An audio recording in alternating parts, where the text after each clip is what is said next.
Hey, what's going on, you guys? It's Ironworks MTG, and today we're going to be playing some more Lurrus Jund. As usual, we're going to Jund them out, or at least we're going to try, god damn it. And changes that we've made to the deck list are, well, we're playing 22 lands, so that's the biggest change. Now, I have noticed that the amount that we're mulliganing is probably a little bit more than I'd like to, so yeah, we're going to try 22 lands. We've added the Barren Moor, to support our 3 Wrenn and Six, and the 4th Blackcleave Cliffs as it's painless. Our curve's really low, so I do like the 4th Blackcleave Cliffs. Traditional Jund for the longest time had always just played 4 Blackcleave Cliffs, but right now Burn is, I believe today, Burn is the most popular deck in the metagame, so I'm happy to have the 4th Blackcleave Cliffs. We cut Grimflayer, which we were trying out, which was fun, and our Abrupt Decay. So we cut those 2 cards to make way for our Barren Moor and our 2nd Blackcleave Cliffs. Sideboard, pretty much the same, except for we've trimmed one of our pillages for a Damping Sphere. We're going to try that today. If you guys enjoy watching this content, please consider subscribing to the channel. I'm going to try to post at least one video a week. I've been posting up to 3 a week, and it's all about Jund. In the future, I want to play a little bit of Rock. I want to play, I don't know if anyone here follows Arena, but I plan on playing a little bit of the historic format after Anthologies 3 comes out. A lot less of that, though, and a lot of Jund. So yeah, consider subscribing to the channel, and if you enjoy this content, hit the like button. If you see any lines that I could have done better on, or that you would have done differently, consider dropping a comment and letting me know. Alright guys, here we are with some Lurrus Jund, and looks like we're going to be on the draw here.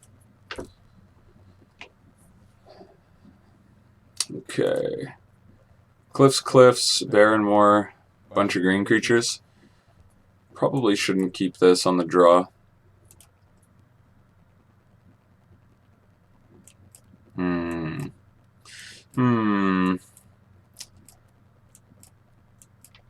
I think this is worse, right? Not necessarily, though. I mean, we do get to draw a card. Bauble has a redraw. We can at least Inquisition on one. I think I'm going to try this out. And I'm going to bottom the push because it's the most narrow card. In the dark, at least.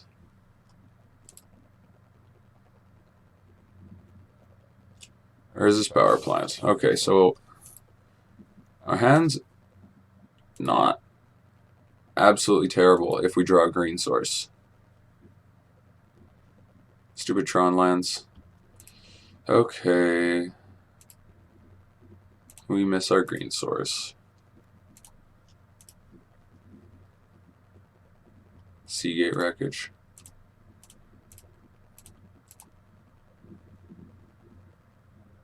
Okay, so it's Eldrazi Tron. Well, I guess I'm happy to take a Matter Reshaper here.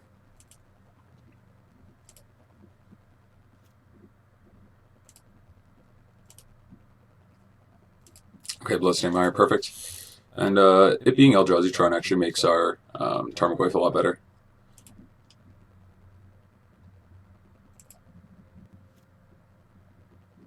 Okay, so let's think here.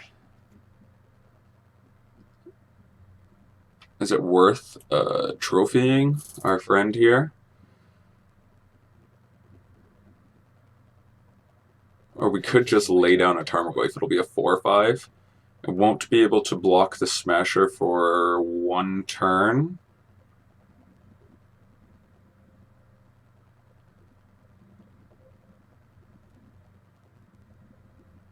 But then once we play our seal, it outsizes.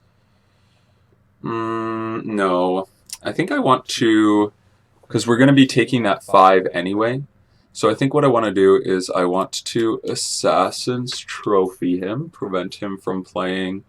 The only thing he could play that would really matter is Matter Reshaper. Would be pretty annoying, but if we can fade that, then the following turn we can play Tarmogoyf plus Seal of Fire. That's going to save us. It's going to save us some damage. So he's going to crack the map here.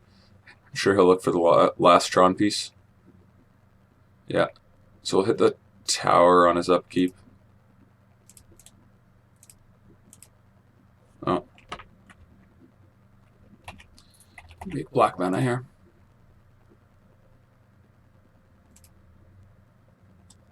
Oh, whatever. We're hitting the plant. The plant apparently.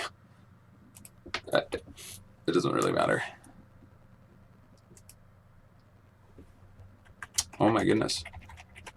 Assassin's Trophy. Target tower. Green, black. This is difficult, guys. And you know what? We probably should have done it during his draw step in case he drew his basic. I think typically they play 2, but so again, it probably didn't matter, but still, best practices, right? Should at least mention it. Walking Ballista for 1, okay. So we can seal the fire that.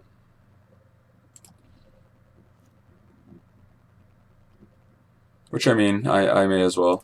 But and our life total does matter a bit more in this matchup than it does against traditional Tron. So I think this turn I'm going to grab a Swamp and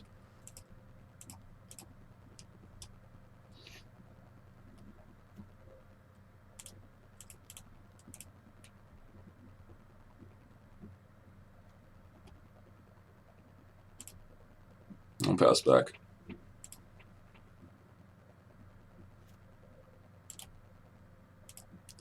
So this is a great turn for us to get Thought Not Seared.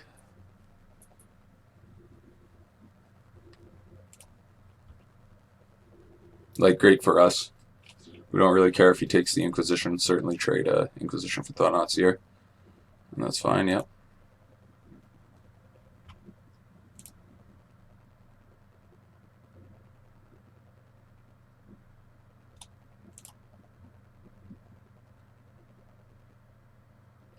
Okay, and now we're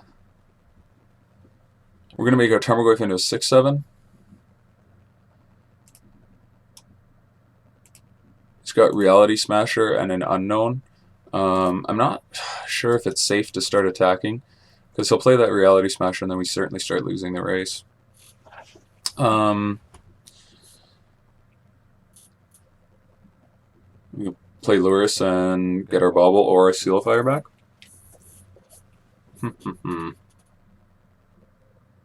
Okay. Maybe we should just be playing our cards here.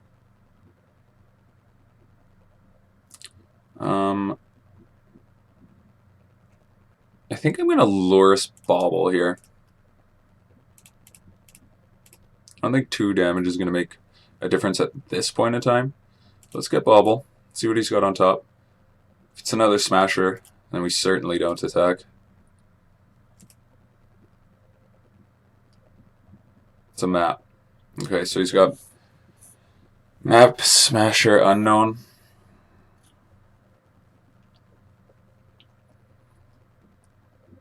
I'm just afraid of like a Blast Zone or something like that. We won't be able to race. I'm gonna hold off for one more turn here. At least. Wrenn and Six, okay.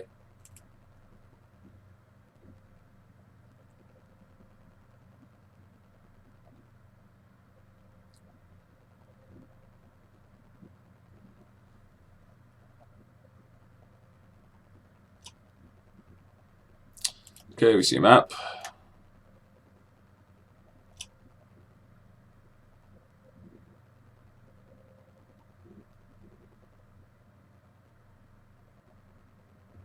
He cracks the map. Okay, so it looks like he doesn't have another land in play or in hand. So maybe his hand's like double Smasher, which would be pretty unfortunate, obviously.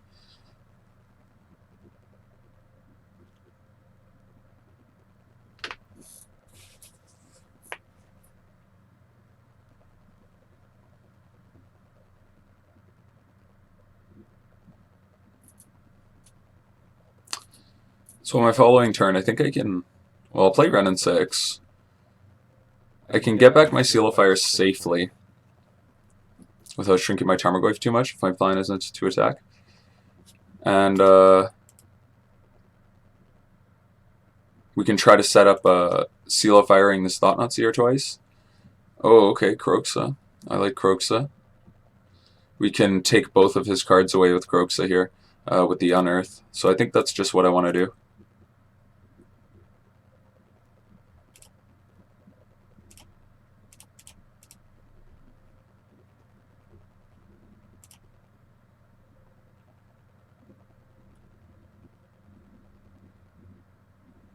Temple, okay.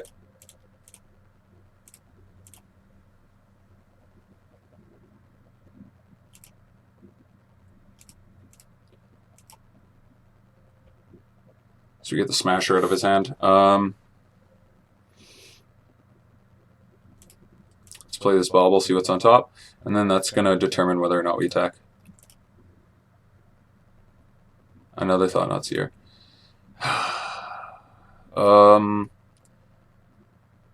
I guess we could have run out this Wrenn and Six, right? Make a red. Yeah, we could have run out this Wrenn and Six, so we messed up there.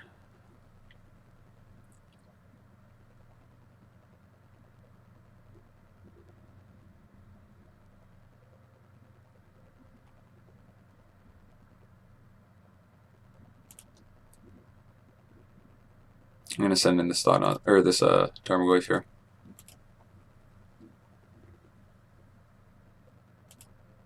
He's going to get to attack me back with the Thought-Knot Seer, but we're going to end this game eventually. We know his hand is Thought-Knot Seer. And hopefully he doesn't draw anything too crazy.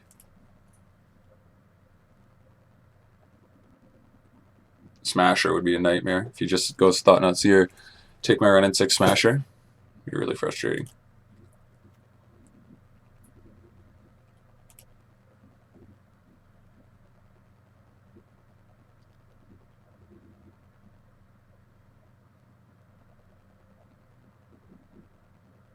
Chalice for 2, okay. It's going to stop us from getting Kroxa back, which is a really good way to win this game.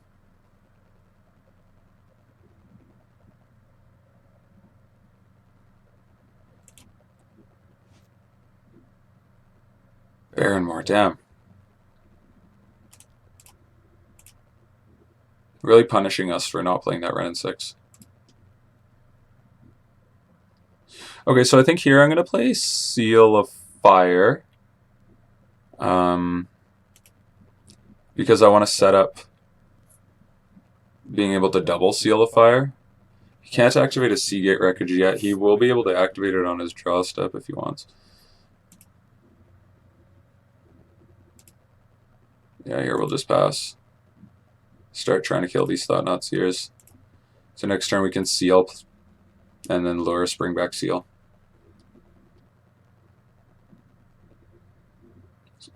Oh my god, a Batter Skull. Crazy.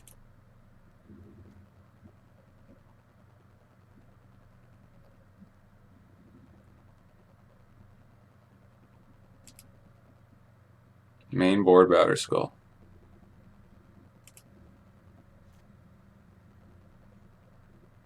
Okay, that's not the draw we were looking for.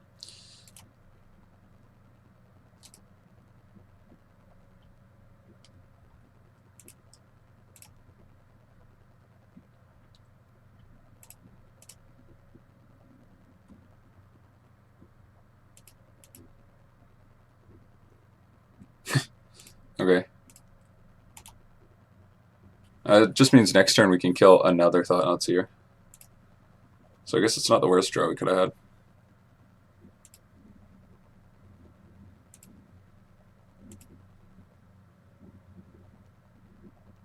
He's going to activate the Seagate Wreckage.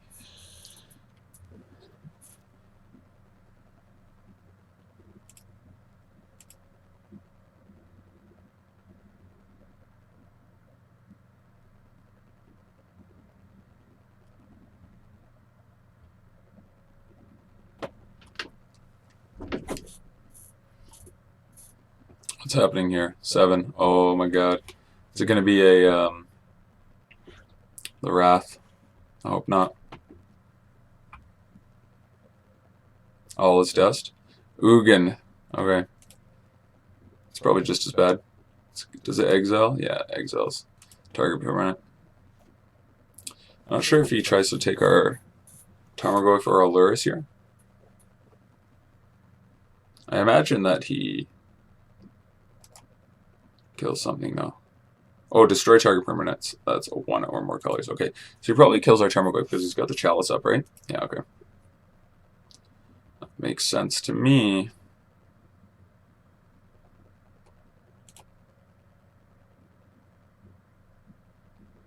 I don't understand why not attack with the Thoughtseize. I don't think I'd want to trade my Lurrus for it. I'm just going to take 4 here. Kill his Thoughtseize next turn. We could take the Ugin off the table too, which is pretty tempting. So we're presented with a couple options here. We could take the Ugin off the table and kill the Matter Shaper during combat, so it can't hurt me. Or we can take out the Thoughtseize and try to draw an answer to the Ugin. I think that gives us a little bit higher of an upside. Maybe this isn't correct, but okay. Well, either way, we're definitely Seal of Firing twice. So the question is, do we hit Ugin and then hold 1 for Matter Shaper during combat? Or do I just go after this Thoughtseize?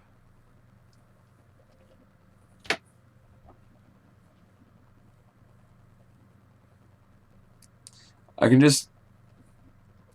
This is drawing cards. That's drawing... It's really tricky. And if we hit this thing, no matter what we hit... Yeah, you know what? We're going to hit the Thoughtseize, and here's why. If we hit this Matter Reshaper, and we are going to be in a position where like our life total is starting to really matter. If we hit this Matter Reshaper, he's going to be able to play whatever it draws him, and he's just going to have a lot more cards than us. Okay. Here I'm going to Bauble myself, because I really just want a removal spell for this, for some Scavenging Ooze. He's got Chalice, unfortunately.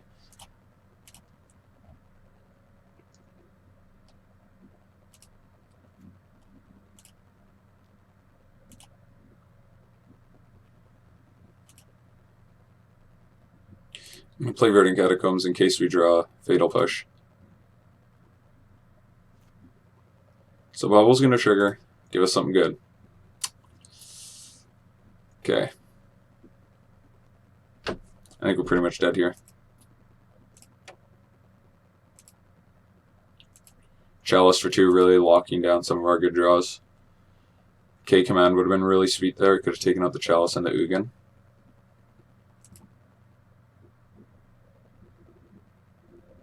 Okay. Yeah. Plays a Chalice into his Chalice. Makes a Spirit.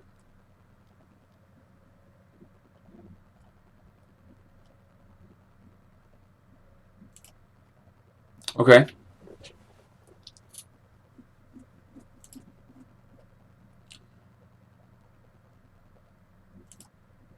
Just going to take 7 here.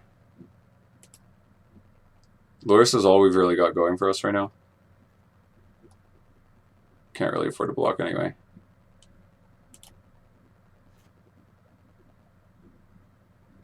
Dark Confidant. Well, I think we just lose, right?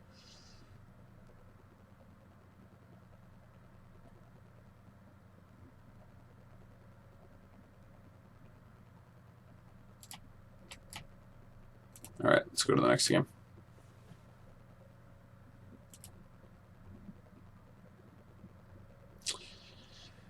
Okay, Eldrazi Tron.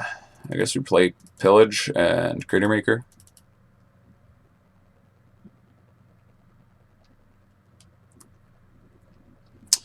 Engineered Damping Sphere, obviously. Damping Sphere is only okay. I can play around it pretty reasonably. We've got a lower curve than regular Tron. Spellbomb does nothing. How do I feel about EE? Seals, bolts, unearths. Let's see, pushes. Wrenn and Six is really bad in the matchup. Doesn't really do anything.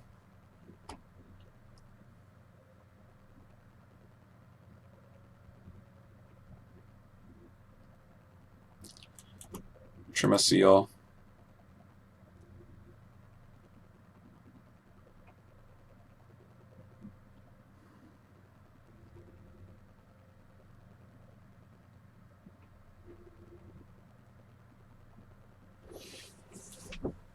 Trim a seal. And I guess a bolt. Or another seal. A bolt. We'll go like this. Seal's killing the same stuff bolt is, but we can reoccur the seal. Let me try this out.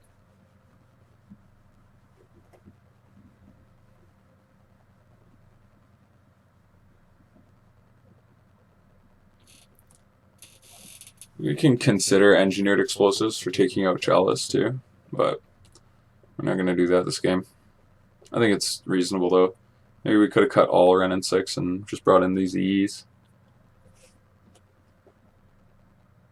They seem kind of meh though. We've got K command to deal with EE and pillage to a lesser extent.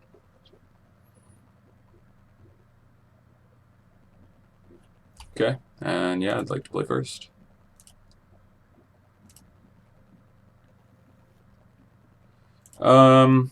Sure.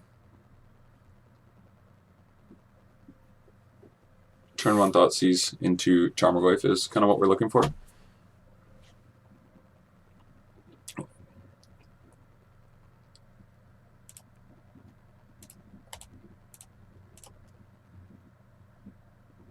Okay, we see Ugin, Karn, and Chalice. So these are always pretty tricky.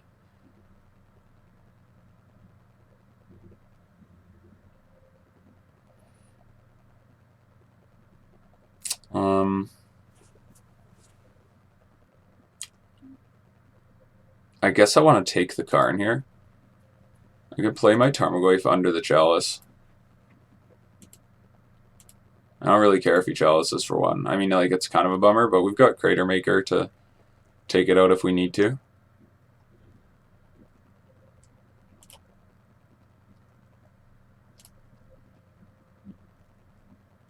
Chalice for 0. Okay. That's fine. Like, it might be a bummer turning off Bauble, but considering the context of our hand, I'm pretty cool with Chalice for 0. Maybe he drew a second Chalice. That's why he's so comfortable with doing that. Chalice for 2 is definitely the most threatening thing in my mind in regards to ways he could Chalice us.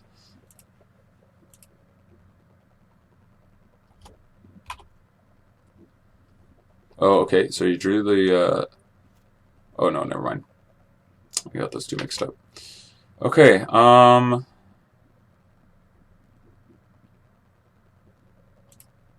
yeah, let's just, well, I think, is it worth crater making this Chalice? Probably not. It would get us in for 5. I don't think so, not yet. Let's hold up. Because he has Tron next turn. So if he doesn't play anything majorly threatening, then I will, he could have Tron next turn, rather.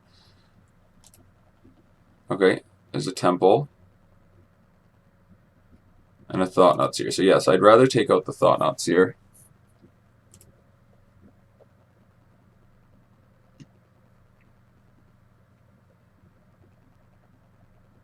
He's going to take one of our uncastable spells. He should definitely take the Seal of Fire.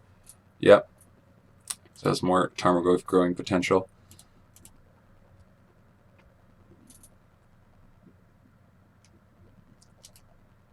Here, I'll shock myself.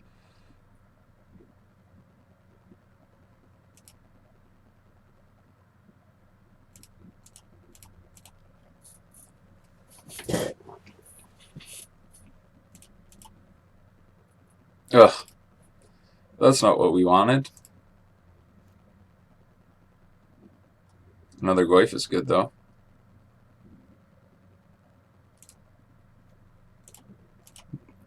Fire this chalice into, or fire this bolt into the chalice just to go to the Tarmogoyf. Yeah, we'll play another Tarmogoyf and then we're threatening lethal next turn.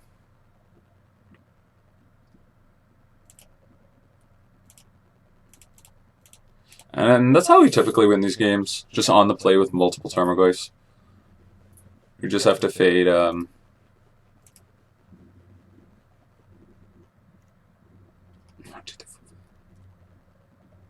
fade like some big removal spell.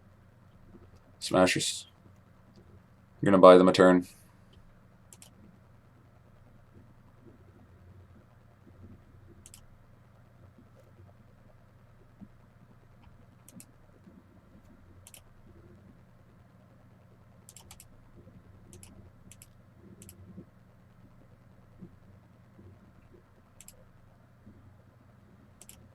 And do I play the Ooze here? Playing the Ooze is kind of... So the upside of playing the Ooze is if he plays another blocker, we get to win the game through it. The downside is that we're playing into All Is Dust. I think this deck plays 1 or 2 copies of All Is Dust. We know about Scavenging Grounds and Ugin, so I'll run this risk. We could definitely get blown out by an All Is Dust here. We do not. Okay, we get to go to game 3. Game 3. Okay, so he did keep in his chalices, which I think is kind of iffy against Jund. So maybe on the draw, especially, Wrenn and Six just gets significantly worse. I'm going to actually try out these EEs. I mean, they might do nothing at all, but I think that Wrenn and Six is a pretty slow, awful play. The ping doesn't really do much, or it doesn't really do anything. Maybe I'm undervaluating it, but that's what we're going to try. Okay, this hand doesn't have any of our key cards, and we really just need key cards in this matchup.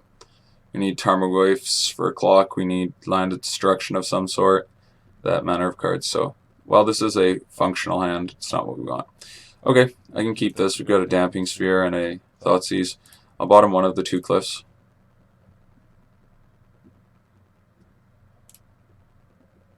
We don't have a Tarmogoyf, but we also don't have green mana. Okay, and Damping Sphere seems to be lining up well against a hand with the Expedition map, so that's good.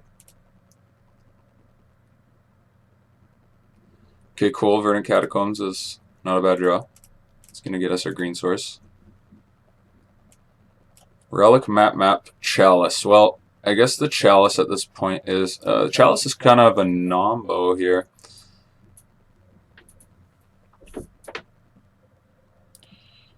He's got Scavenger Grounds and Relic. Our hand's actually going to line up pretty well against this. I think I'm going to take Chalice because I don't want him to play Chalice for 2. That could really mess us up. And yes, I have Kolaghan's command, but we can save that for a future spell.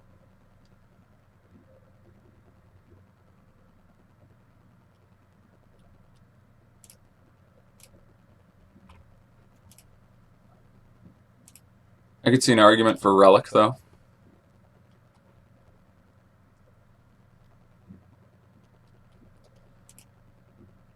It's fine. He's going to play the Relic over cracking the map.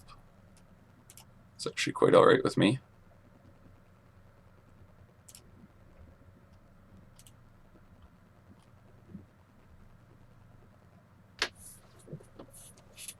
And we can actually afford to take a turn off from playing Damping Sphere. Because he can't, well, I guess he could have drawn Thoughtseize and then end up drawing Temple, and then we get massively punished. But that's very, very specific.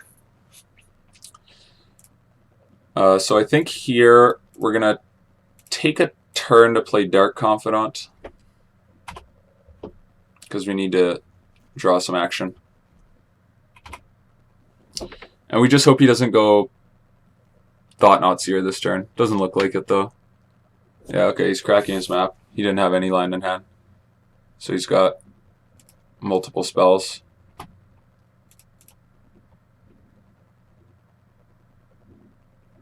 He dismembers Bob, okay. Kinda sucks, but...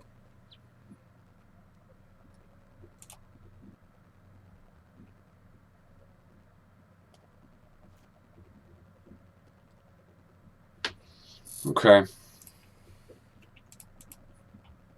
So now we've got nothing really going on, unfortunately.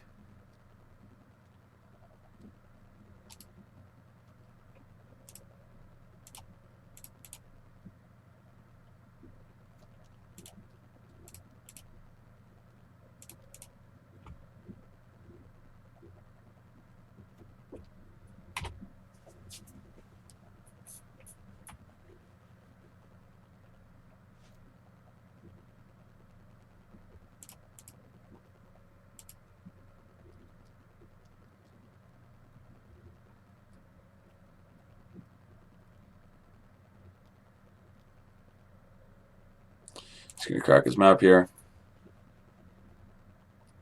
The Damping Sphere in mind, he'll probably grab some sort of utility land. Like a Blast Zone.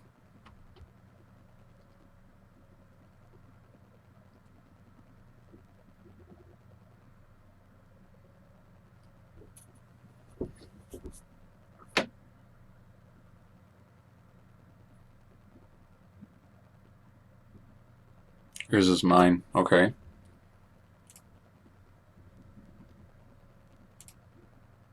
Okay. So he must have some sort of other answer for the Damping Sphere.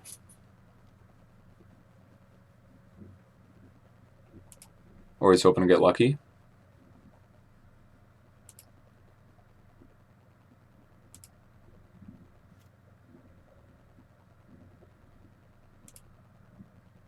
Alright.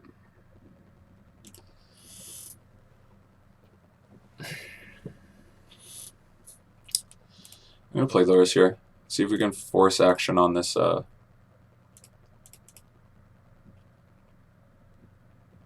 relic. Oh, we can't really because we'd have to our Damping Sphere kind of biting us right now.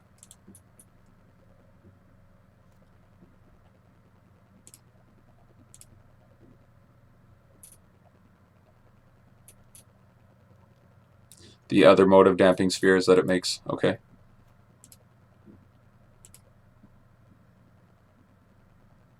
Alrighty.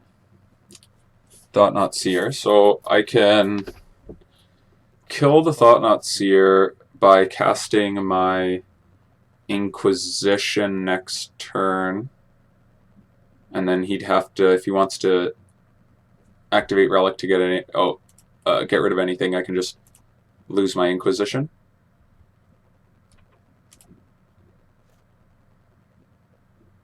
Or Verdant Catacombs works too. So yeah, let's fetch here.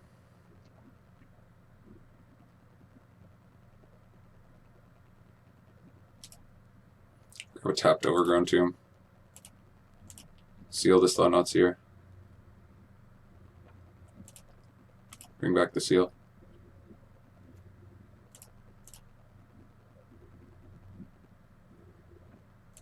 Okay, see what it draws us.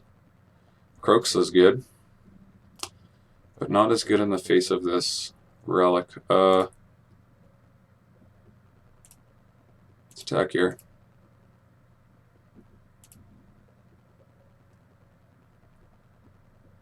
And I think I'll Inquisition.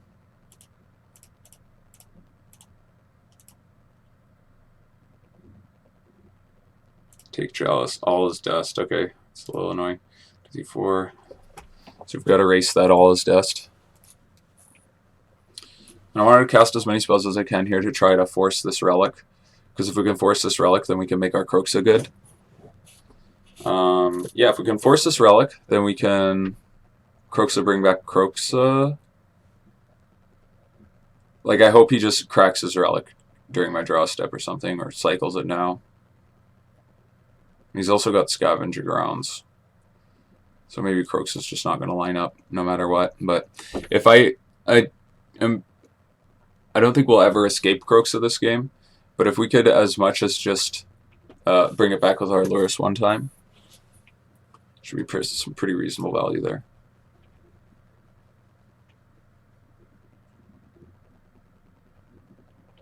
I don't think he's going to care much about our Seal of Fire, though. He'll probably just let us get away with it. Yeah. So with that in mind,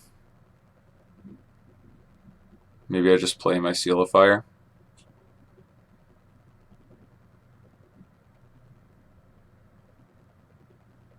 Get 2 more damage in. So if I play Kroxa, that will force the Relic. Right? And then I don't get to play my Seal. Like, no matter what, it's going to force the Relic. Yeah, so let's run out the Seal here.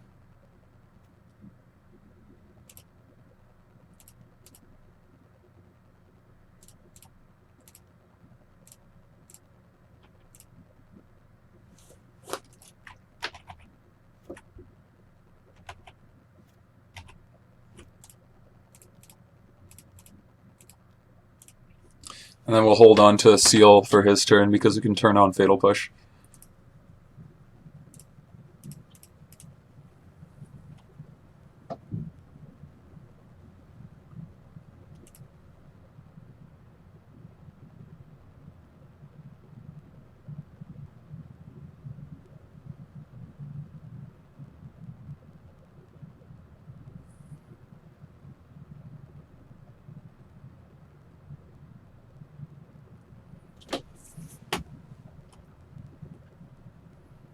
Okay, opponent, what's up?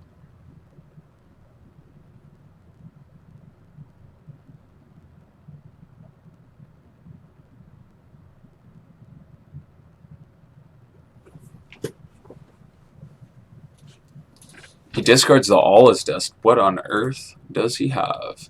I guess All Is Dust is a little slow, but I feel like that's a card he could have leveraged to win the game.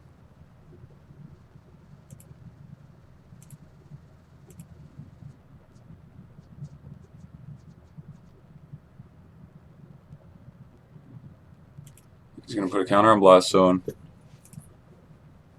We hope he just plays like a Thoughtseer. Or maybe we don't hope he plays a Thoughtseer. We do get to push it, though, if he does. 5. Is this a Smasher? Yeesh.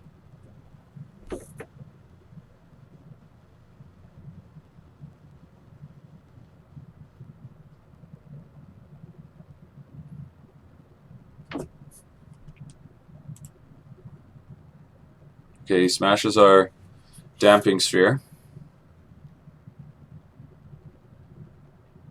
It's gonna crack that Relic here.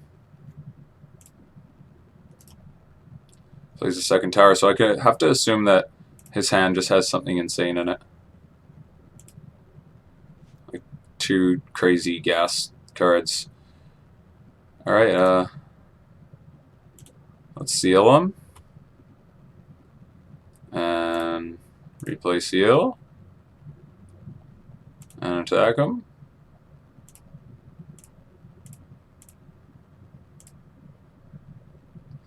And between Lurrus and Seal, we've got lethal next turn. Should I also play the Tarmogoyf?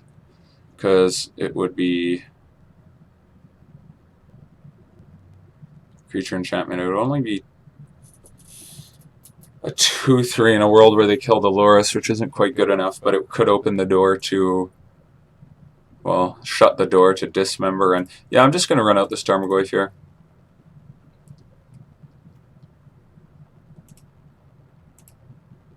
It is a meager 0/1, but I don't see the reason not to. I mean, like, sure, it might get killed by XYZ, but it might also get locked under Chalice. So there's my logic.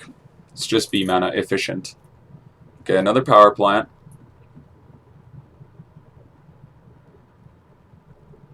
I hope for a Thoughtseize here.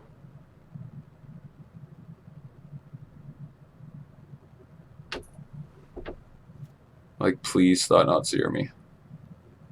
Because I can deal with that. It's a Batter Skull, okay.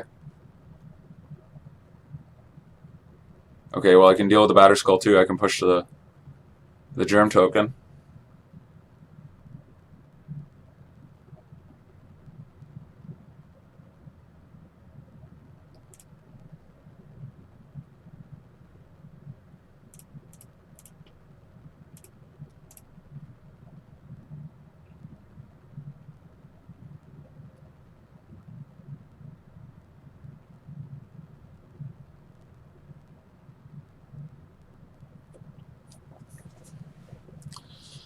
Okay, one other card in hand.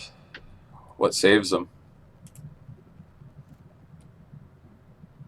That's not what we wanted to draw. So let's seal them and bring back seal. Well, we want to attack first. He's going to crack his Scavenger Grounds. I think that means that we win. What can he have for... Okay, well... He can no longer dismember us. I think we got him. Yep, sweet. Oh, perfect. Always feels good to steal a game from Eldrazi Tron. Here, guys, here we are with another round of Jund. And we're on the play, which is nice. Hand's pretty land heavy, considering the number of Wrenn and Six.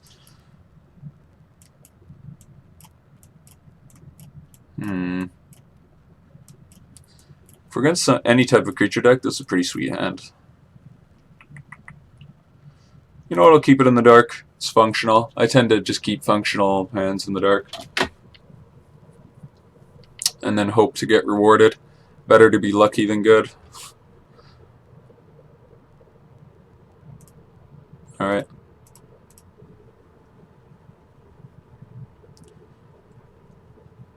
I'm going to grab a Blood Crypt here. Play the Seal Fire and hope our opponent plays Noble Hierarch.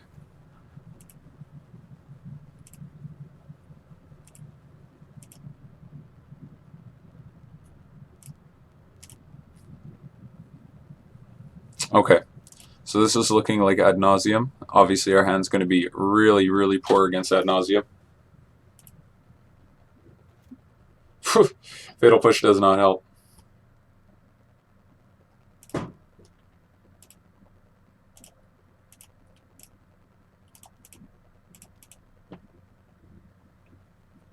So yeah, we're basically doing nothing here.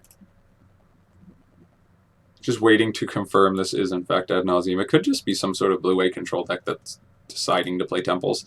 I highly doubt that, but if that was the case, then the Wrenn and Sixes are actually really good. No. Nope, City Brass. Ad Nauseum, almost certainly confirmed.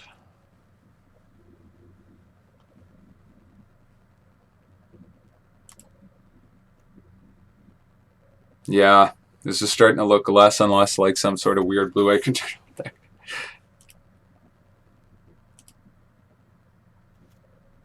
Okay, Dark Confidant is definitely more in the neighborhood of what we're looking for.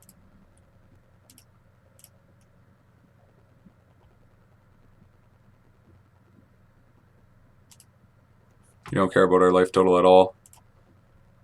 I'm actually going to shock in.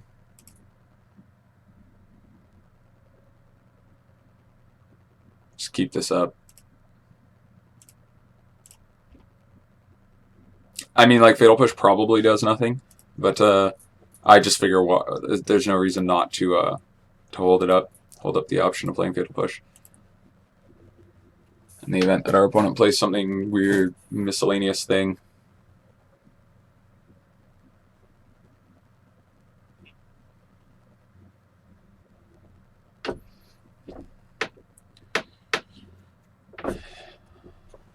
Okay.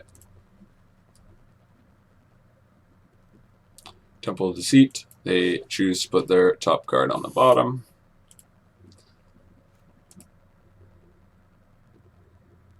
Okay, Bobby. Kroxa's definitely alright. See what our opponent's got going on over there. Thassa's Oracle, okay.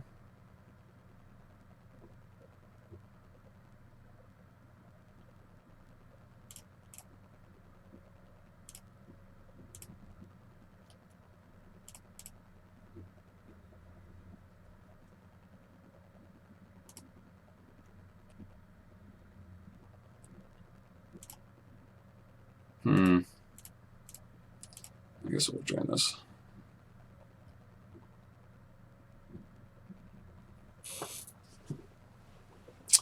Okay, let's go to combat here.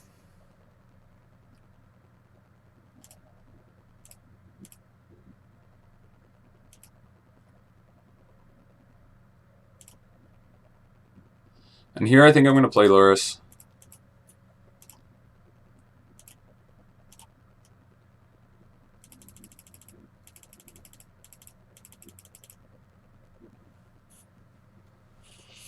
We'll try to set up a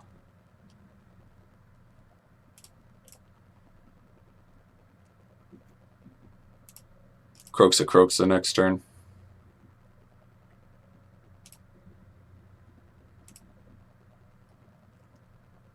We're going to get to draw 2 cards here.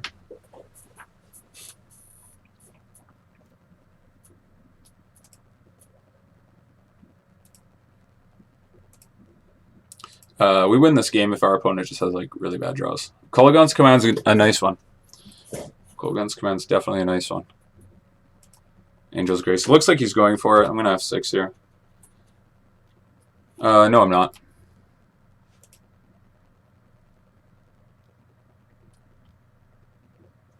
Because I might need to interact with a Laboratory Maniac.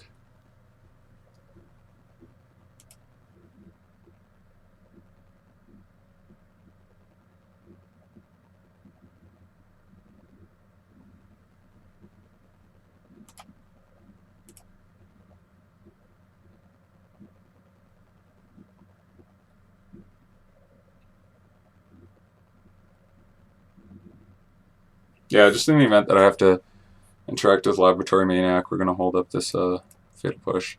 But I mean, we've got Seal of Fire, so he's just going to go for the Thassa's Oracle.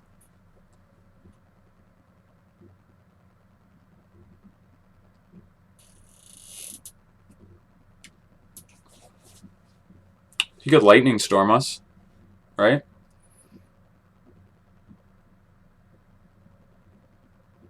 I've never actually redirected a Lightning Storm. I wonder if there's some sort of weird way to do it. I mean, we're not going to win the Lightning Storm with 1, 2, 3, 4 lands, but...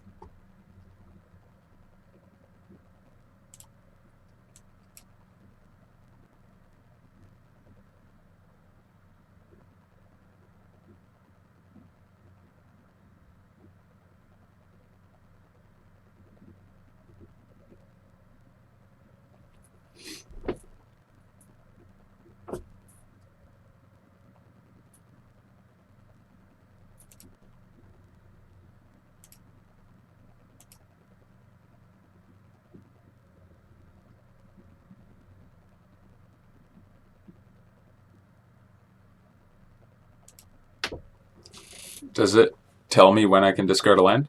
I want to try this. Okay.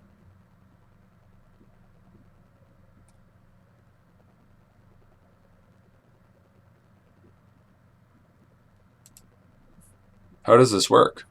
I would just like to know.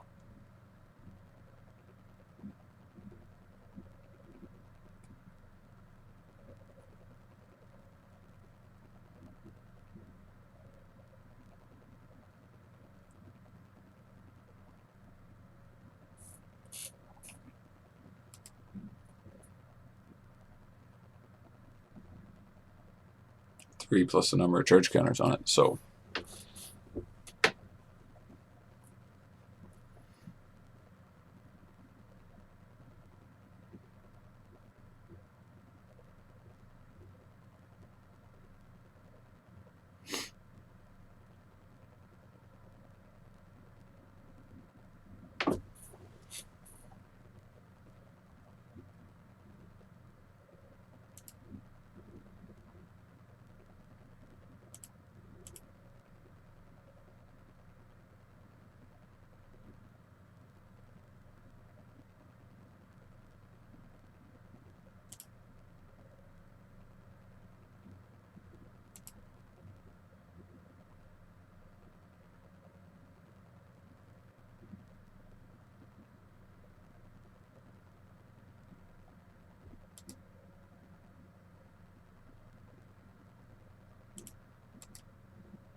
Hmm.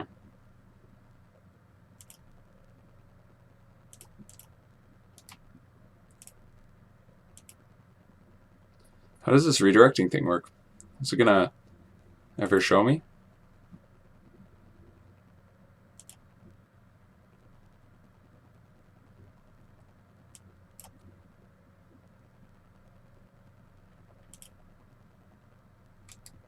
Okay, there we go. You click on it once it's targeting you.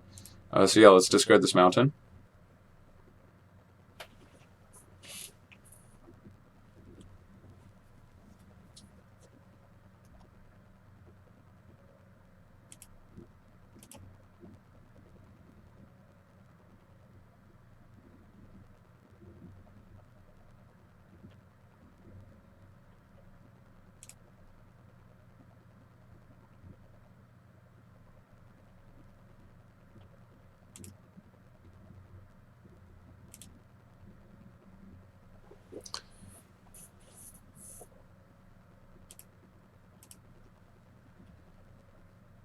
Maybe with Lightning Storm in mind, we shouldn't have played our last land.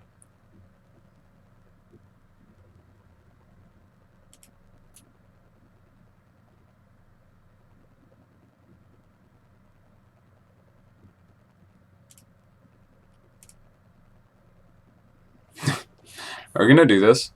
I don't think so.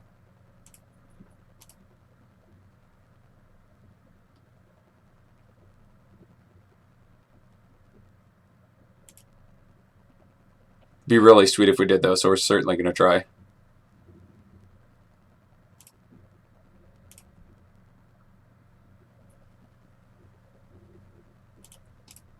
Come on, man.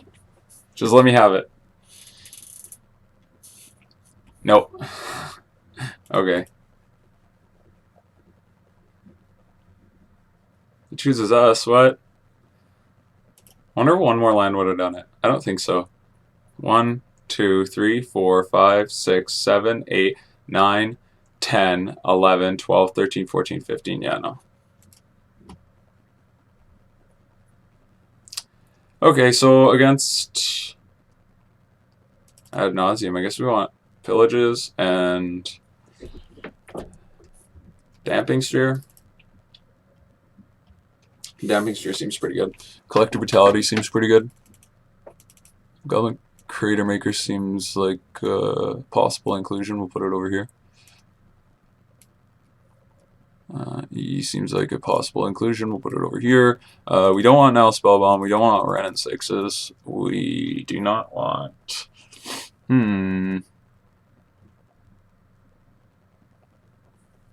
Unearth's probably a little too slow. Yeah, I knew it doesn't really play removal. If he does, it'll be like Path or something. So we'll get rid of Unearth. We'll probably trim either... we'll trim Lightning Bolt. It gets worse without Wrenn and Six in the mix.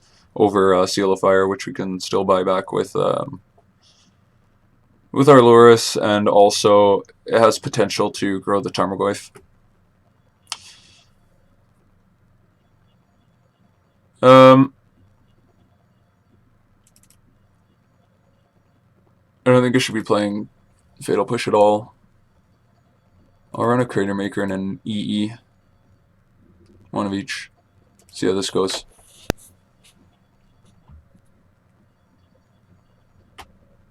And yes, I would like to play first.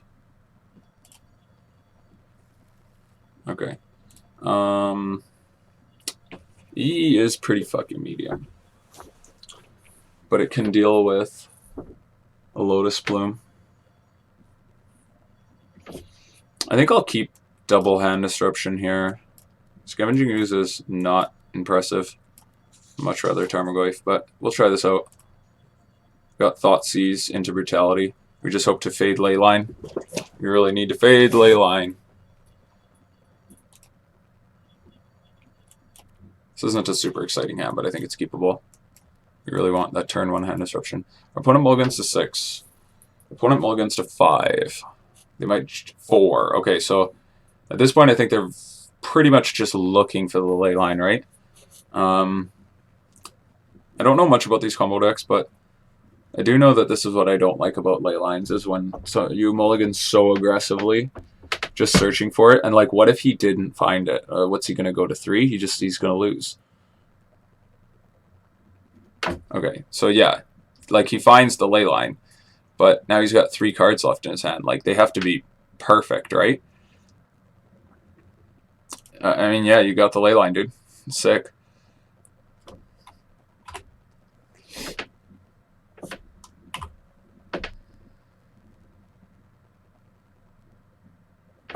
Yeah, but he doesn't have a land. Like, I mean, I get it. Sometimes you just get to have leyline in your opening hand and you win the game. And like, look, it is effectively taking some cards out of our hand, but he misses his land drop.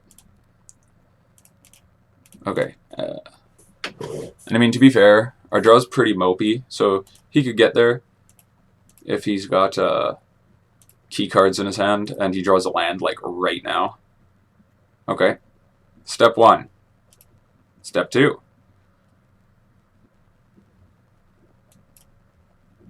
So if he goes top, top, then I start getting a little bit worried. 1 top, 1 bottom. Okay. Damping Sphere. I like Damping Sphere.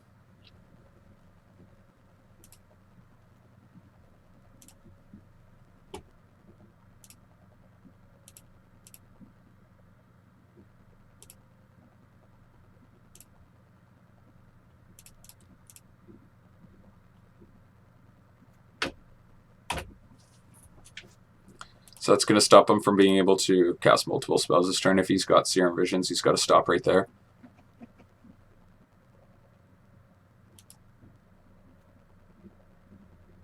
Okay.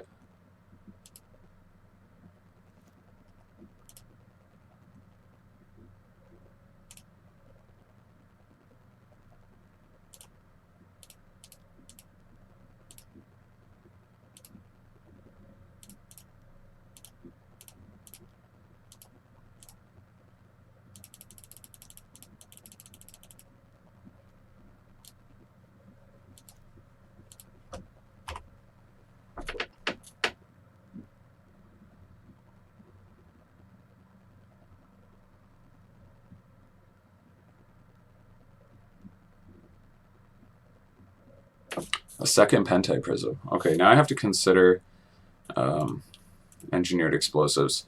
We can bring back our Scavenging Ooze and our Damping Sphere and whatnot. Because he did miss a land drop that turn. So I have to at least consider our EE.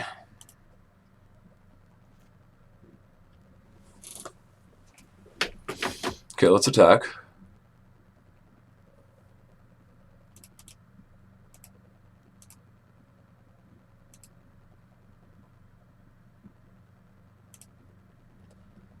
And as horrifying as this feels, because we're going down a card here, I think I'm pretty interested in EEing him.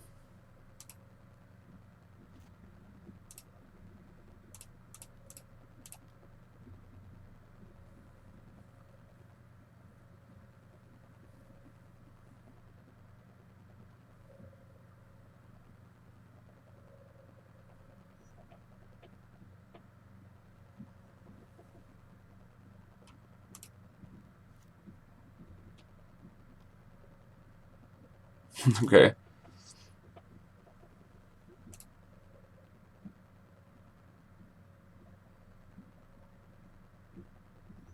So he needs like Simian, Spear Guide, Manamorphose, a bunch of stuff.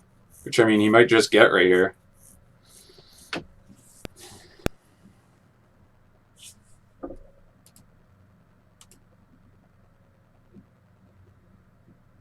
Gemstone Mine. Serum Visions. So the craziest draw would be Assassin's Trophy. If we could just trophy this Leyline and Thoughtseize him, it'd be pretty sweet.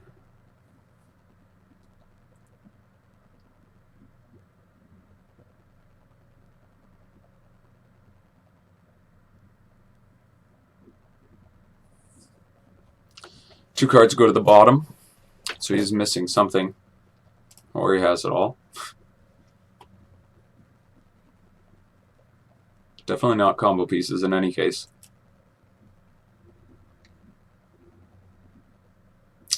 Okay. She's exiling Simian Spirit Guide.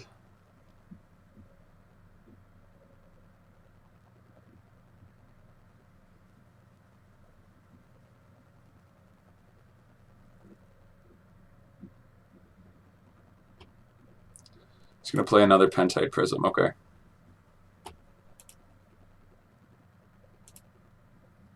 He's willing to exile Spirit Guide for that. Okay, trophy's very nice. I think that I'm supposed to just trophy... the only thing about Trophy Leyline is that then we put him onto so much mana for next turn. I think... maybe I should play Damping Sphere first. Well, let's think here.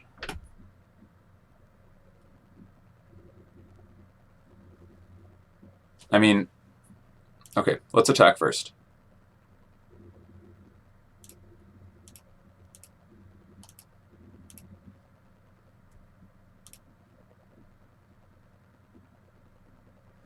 And then, maybe I'm supposed to play Damping Sphere. 1, 2...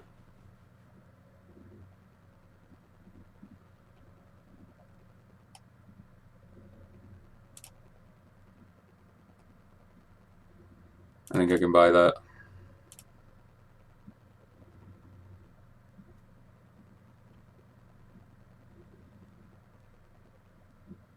Yeah. I'm going to bolt him during his, I'm going to bolt him now. Oh, I can't because... okay, okay. I guess we hold up Trophy.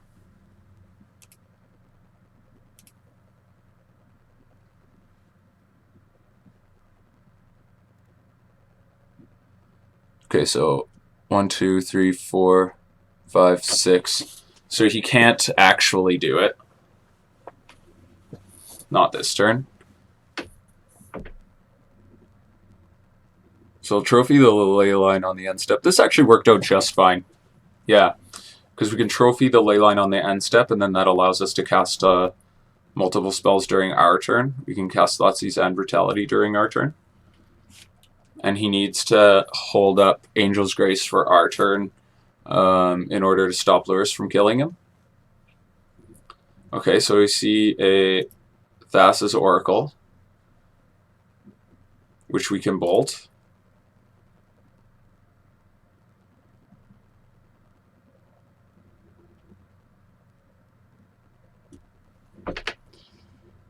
How can I forget that Lightning Bolt can't target him when he's got Leyline in play? What am I, new? Okay, so he puts a card on top. So now I'm even happier to Assassin's Trophy him, because if he wants to keep that top card, he's going to have to decline the land.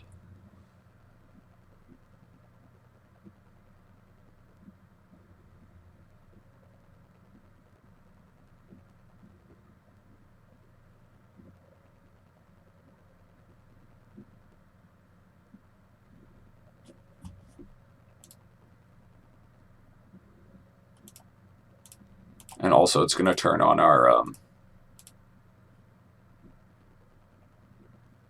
could Veil of Summer us here, which would kind of suck.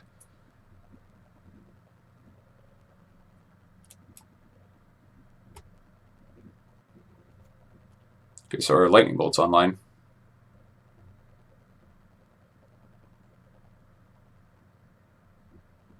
He does not grab a land, so whatever's on top is obviously very important. Yeah, let's attack him. He has to block here.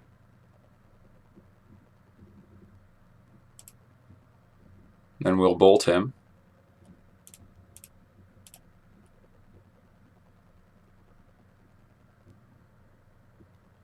Okay, so he Angel's Graces.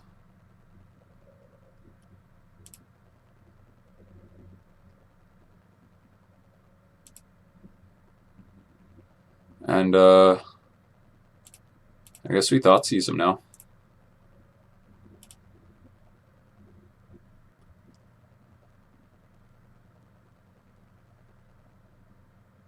Alright, that's good enough.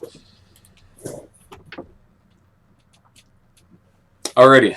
And you know what? We did miss sequence there. There's no reason not to Thoughtseize before we bolt. Because if we Thoughtseize him and then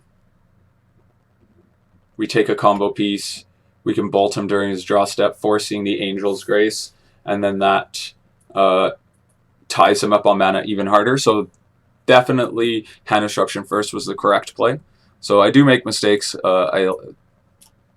but it's good to catch them and then point them out when they happen. So that's what we're trying to do. I think that I am actually supposed to remove one of these two Seal of Fires and bring that Lightning Bolts back in, because we saw in that game he played Thassa's Oracle kind of like in the mid game. It wasn't just a combo piece; it was trying to restabilize him. So yeah, Bolt can take out an Oracle and can dome him a little harder. So we'll try it out. We'll do the 2/2 split instead. Both cards not being particularly impressive in the matchup overall. Okay, so see what we do here. We've got double Inquisition, double Goyf, but no green source. If our opponent mulligans or keeps 7, then I think that we have to. Yeah, we have to mulligan. I'm going to assume that he must have Leyline here. We're not able to play our Tarmogoyf, so our hand does nothing if that happens. Okay, I'll keep this. Kroxa's a clock, and we've got Assassin's Trophy. So bottom this mountain. Our opponent doesn't lead with a Leyline. Still, though, had I kept that hand and not drawn a green source for a while, we just lost the game, so I think this is fine. Pillage is alright.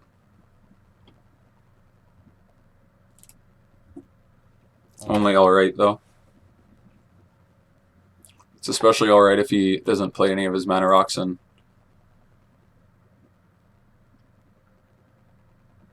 you get to set him back a turn, but it's seldomly the case.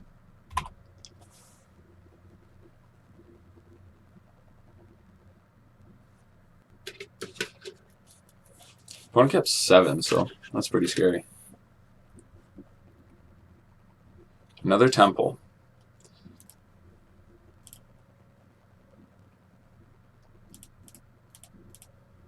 Here, I'll grab Overgrown Tomb.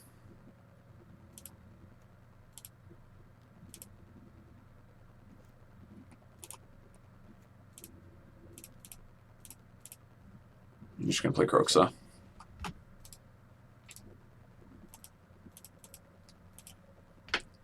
I think they actually have the capability to kill us this next turn. Maybe we should have held up Lightning Bolt, but hopefully we don't just die. Them keeping 7 on the play is certainly scary.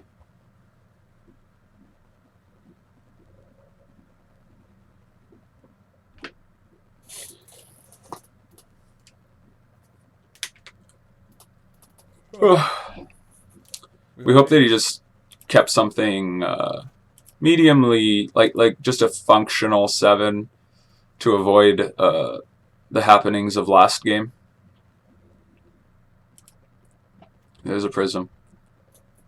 It's turn late though, so we can leverage this Pillage if we choose, which I think I shall. This Gemstone Mine here, as it can cast.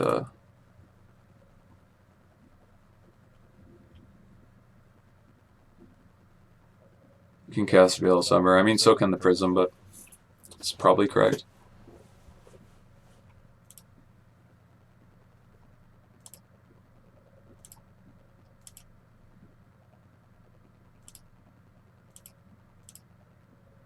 Oh, he missed his line drop. Wonderful. That's what we need.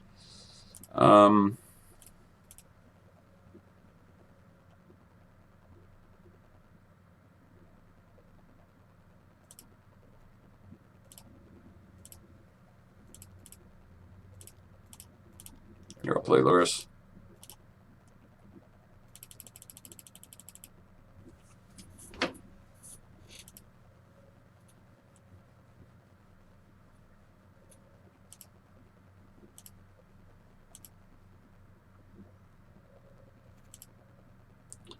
Okay, find City of Brass. I'm gonna bolt him now. So then we can escape our Kroxa. Oh, Brutality is really nice, actually. I think I'm just gonna cast the Kroxa from the Lurrus.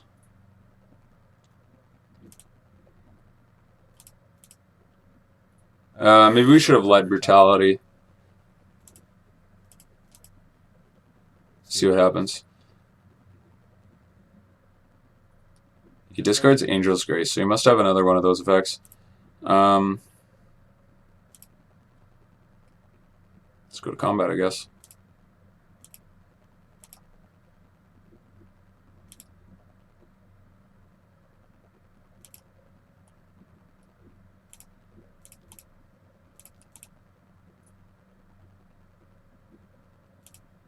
Hey, dress him.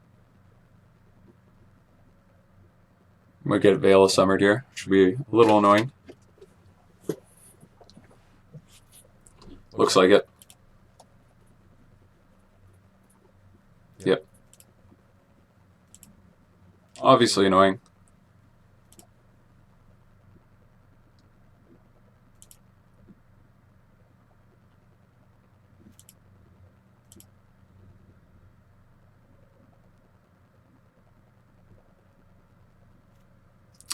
Okay, so you hit a land. This definitely feels bad. Okay, Angel's Grace, he's going for it. That sucks. Should have maybe, I don't know what we could have done differently. Maybe we shouldn't have fired off that lightning bolt. Might actually have saved us here.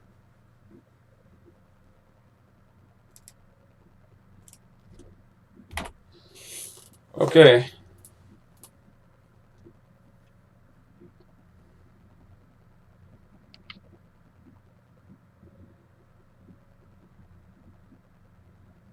Yeah, there's just nothing we can do.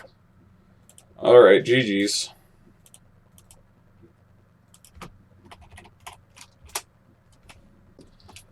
Okay, guys, and we're back. Some more Jund action for you. Okay, this looks like a reasonably balanced hand. We've got interaction in 2 different forms. We've got a clock, so not much else we can ask for here.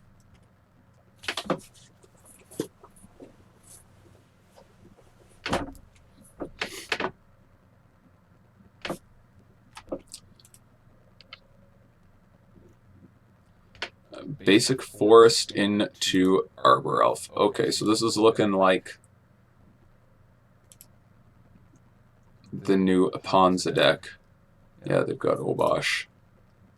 I think that this might be our absolute worst matchup. I don't want to be dramatic or anything, but I kind of believe it might be our worst matchup. So I guess now is as good a time as any to find ourselves a basic to start trying to play around Blood Moon. And I'll just push this Arbor Elf here.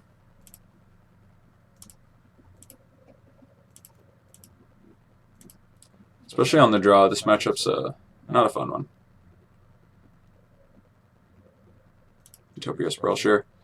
Okay, so now we want to, I think over Tarmogoyf, I would rather just, with the how few cards our opponent has in hand, I'd rather just try to tear up his hand. So let's fire off this Inquisition first, hope it's good. Pillage, Magus, Karn Liberated. Fucking Karn Liberated. Okay, well, let's just take both his cards here.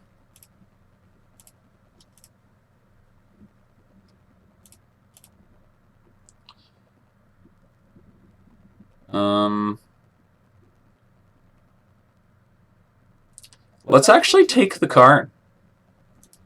Because we can just seal a fire this Magus and then play the Tarmogoyf. So who cares? So yeah, I think that's our plan, right? We go, if he, assuming he does play Magus, okay. So we faded the Klothys. Yes. So yeah, let's play the Seal Fire. Peg off this Magus, and we'll grab Forest in case he draws another, Blood Moon effect.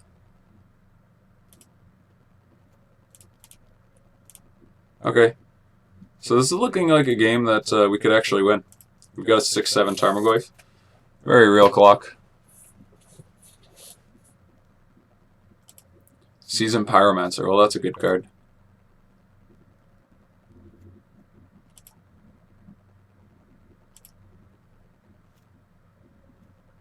Another Tarmogoyf.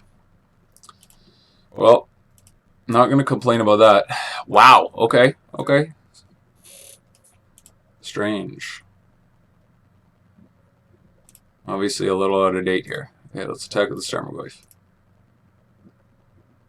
Our opponent's still missing his land drop, notably, so we know he's got spells in hand. Is it better to play another Tarmogoyf, or should I just K-command him?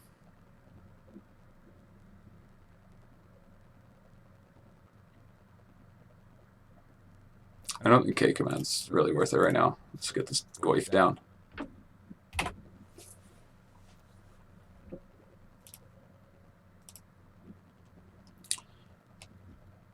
Okay, Rootbound Crag. Pillage our Blood Crypt. Sure.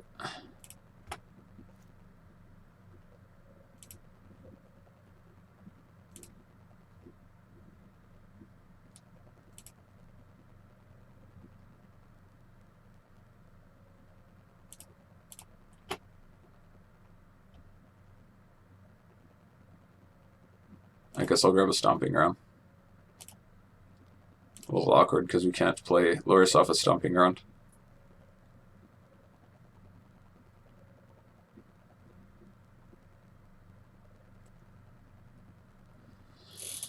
Okay.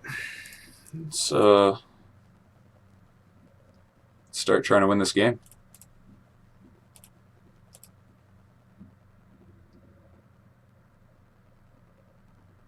Okay, our opponent scoops up. I think that was a little. I think he could have kept playing there. He could have chump blocked, and then he's got a number of cards that are pretty scary for me. I mean, we were definitely ahead, but definitely take it. So this is why I think the matchup's so bad. We just, like, look at our sideboard. Like, what do we bring in that he cares about? So, what I do, and honestly, your feedback on this matchup specifically is definitely appreciated. Like, what would you do in this situation for sideboarding is my question. What I do is I just bring in 2 pillages. And then I cut a Spellbomb and a push, and that's it.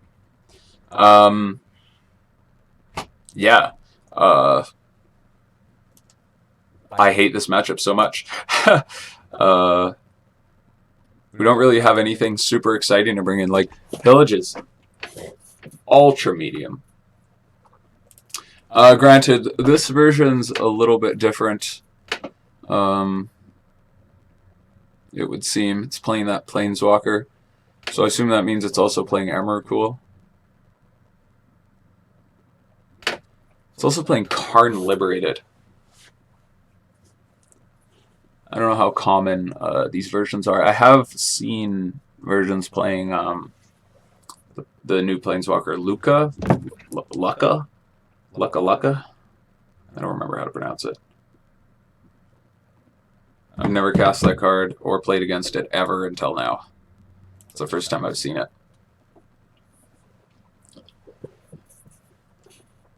Okay. So, we have no pressure. I really like Tarmogoyf for the matchup. It's hard for them to remove. We have turn 1 Inquisition, which on the draw is sometimes our only way to deal with them. I don't think I can keep, though.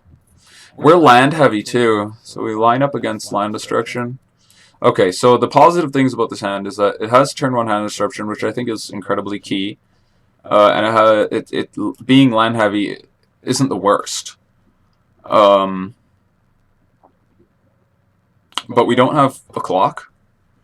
Bauble's a redraw. I think we better mulligan. It's actually pretty close. This is better. This is much better, actually. We'll keep this. And I'm going to bottom the Unearth. Tarmogoyf is a clock. Thoughtseize, as I said, very important in these early turns. We get to fade the turn 1 Llanowar Elf, which is very, very nice. And Wrenn and Six can buy back our lands in the face of land destruction, so it's a lot to like here. We'll grab a Blood Crypt here. Probably Forest next turn. Thoughtseize our opponent.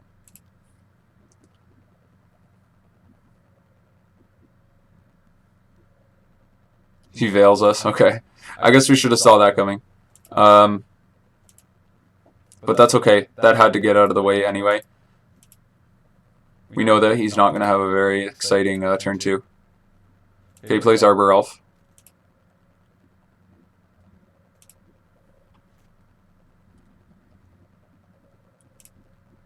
So here we're going to we'll grab Forest and I'll just ping this. Which feels like kind of bad because we had Seal of Fire to deal with things of that nature. Would have been nice to uptick the Wrenn that turn, but Trinisphere. Okay. I can actually play around Trinisphere at this point.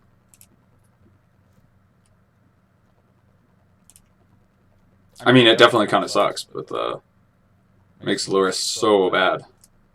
But grab the swamp now.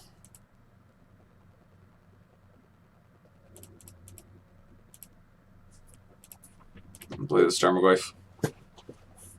Trinisphere.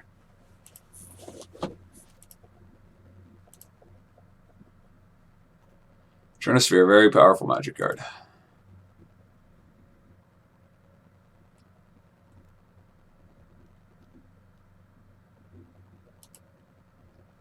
Oh my goodness. Okay. You put a Planeswalker from your hand on the battlefield, sacrifice it. But okay, are we getting Emmercold right now?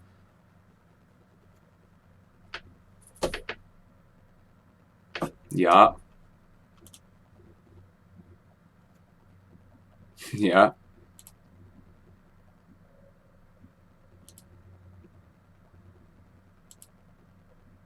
Well, our Tarmogoyf does not look very impressive anymore.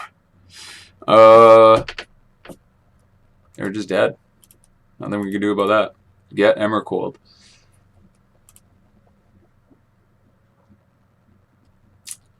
Okie dokie.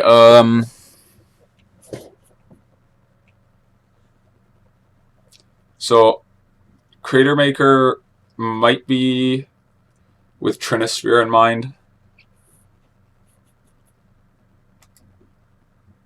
And actually, funny enough, Cratermaker can kill Emrakul. Because, yeah, so we're definitely going to bring that in. Cratermaker can kill Emrakul because you can target him with the ability. It's not a colored spell. It's an ability.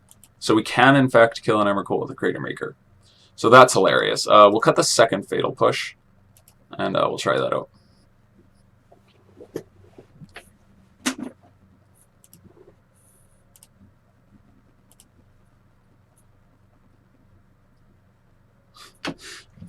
I really want a Cratermaker and Emrakul. That's what I want out of this game. Even if we lose, if we get to Cratermaker and Emrakul, it's all worth it. Oh, there he is. The dream.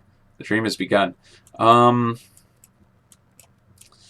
don't have hand disruption, but that becomes a little less important on the on the play as opposed to being on the draw. I don't know that he's playing Klothys. It's probably the scariest card they can play. I don't know that I can beat it. We're gonna try this. This is medium as shit, but again, we're on. So Ponza loses a lot of power when it's on the draw. And a heavy land hand actually isn't bad, simply because it lines up against land destruction so well. So let's just run out this run out the Seal of Fire. I think next turn I'm just gonna play this Verdant Catacombs and not crack it. No, we should fetch for Swamp Lake Cratemaker, perhaps.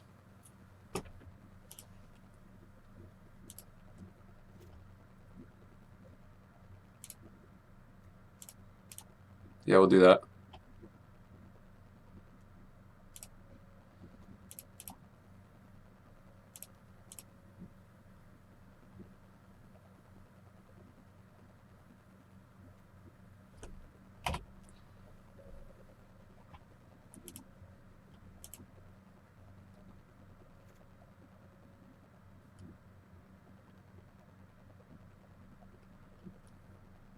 Simian Spear Guide, Trinisphere. Okay, so we can destroy the Trinisphere of the Cratemaker.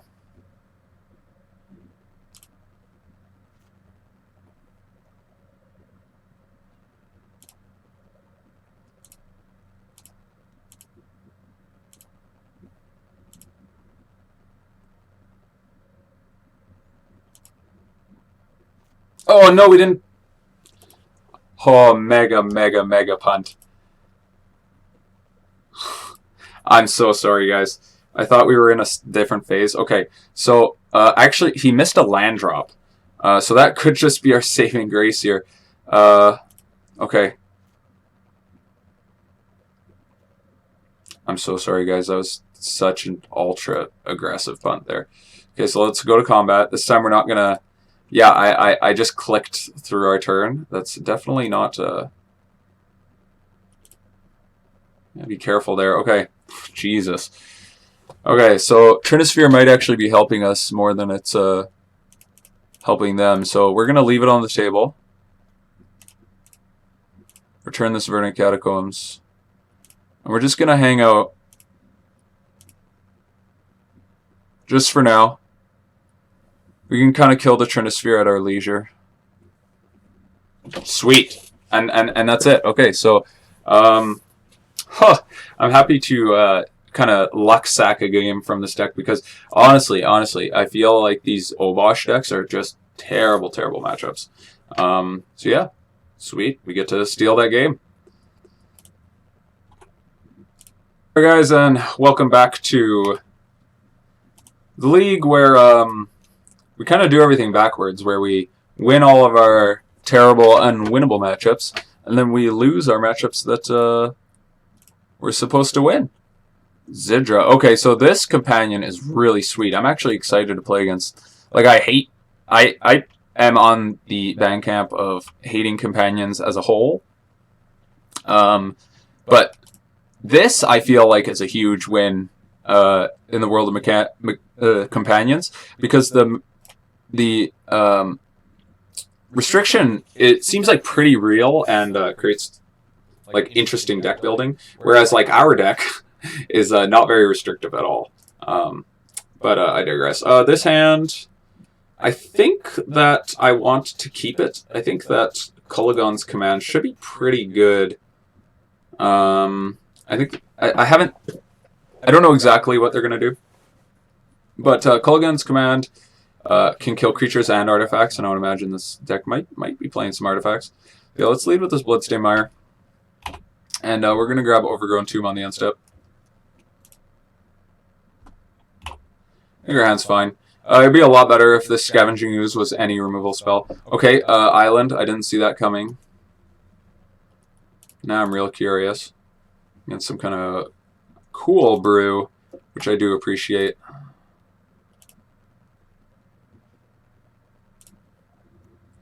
Okay, so here we do not want to get spell snared. Let's just put this Tarmogoyf down. He is but a meager 1/2 currently, but Bauble's going to grow him, and our Kroxa is going to grow him, hopefully twice. Blink Moth Nexus. Okay. Very strange. So he's still turns away from casting this because he isn't making red, or... You know what? He's probably playing Astrolabe, though.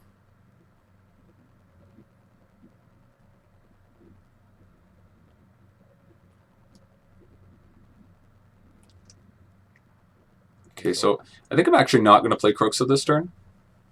I'm going to try to resolve my Dark Confidant instead.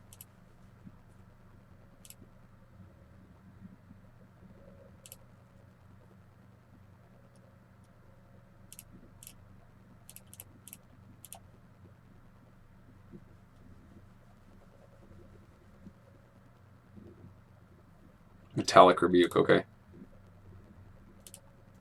So maybe we should have ran the Dark Confidant out first. Would have got him for 2 more damage.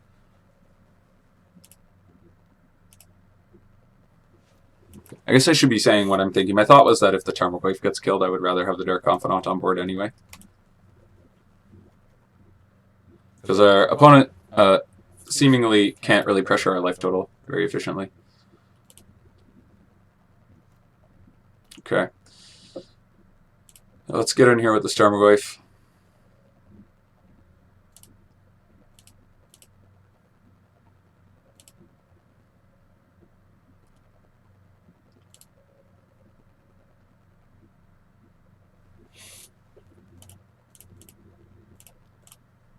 Put this Kroxa up.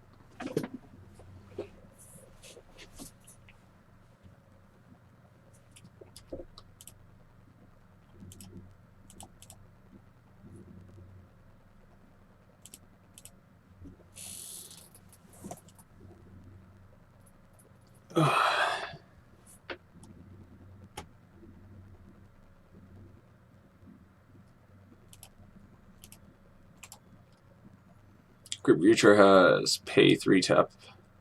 Gets +2/+2 until end of turn. Okay. It's definitely a weird deck. But he's playing equipments, so I think that cards like Kolaghan's Command and Fatal Push, yeah, are going to line up really well.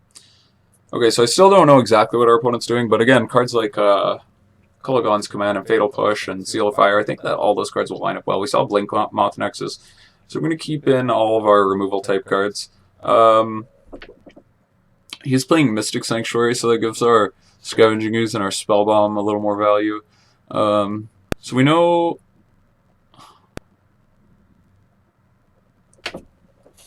Okay, so cards I'm looking at right now, I wanted sideboard kind of conservatively because I don't understand what his deck is doing yet.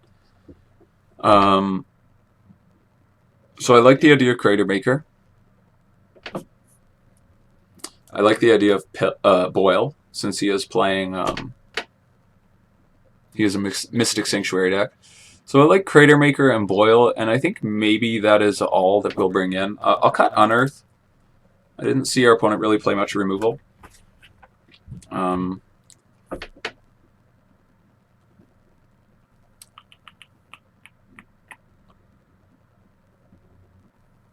I could see myself cutting 1 single Seal of Fire.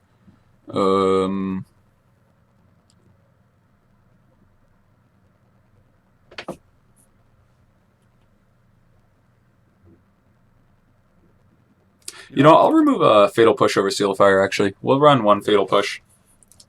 And we'll bring in the Boil and the Cratemaker. And we'll see how that does. And maybe after we learn more about his deck, we will consider sideboarding a little bit more aggressively in Game 3. Hopefully there's not a Game 3 and we just get to 2-0 this guy. That is always the dream.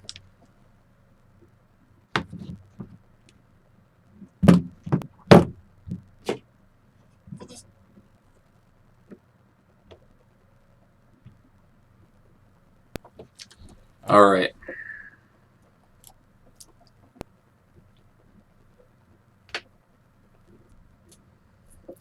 Okay, so we can't keep a 1-lander with only a forest.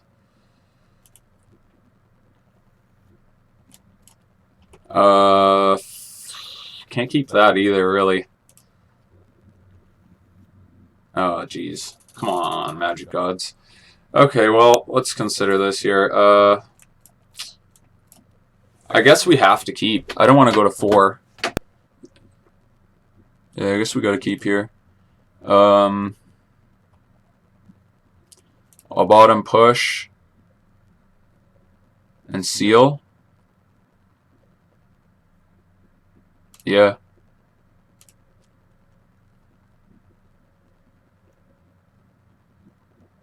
And just hope to leverage these, well, hopefully we draw a land in time. We are on the draw, so we've got that going for us. Oh, we did it. Okay.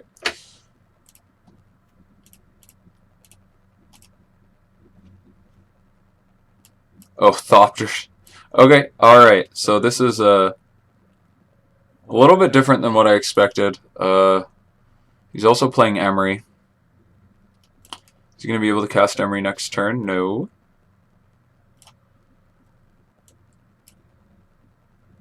So I think I want to take...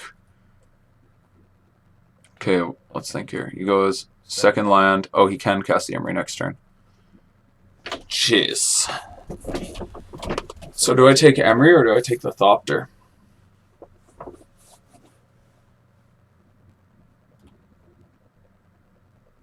If he ever draws the sword, we probably lose the game. You know what? We better take the Emery, though. Because it just generates so much value.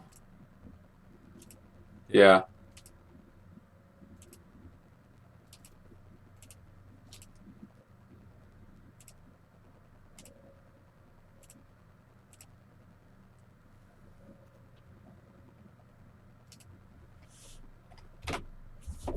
Okay, so here I'm sure we'll see the Thopter come down.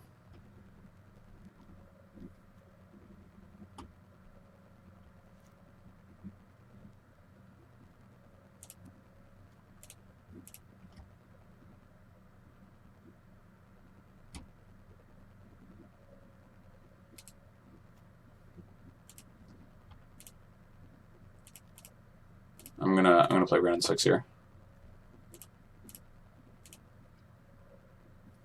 Try to unmulligan ourselves. Going to 5 obviously sucks.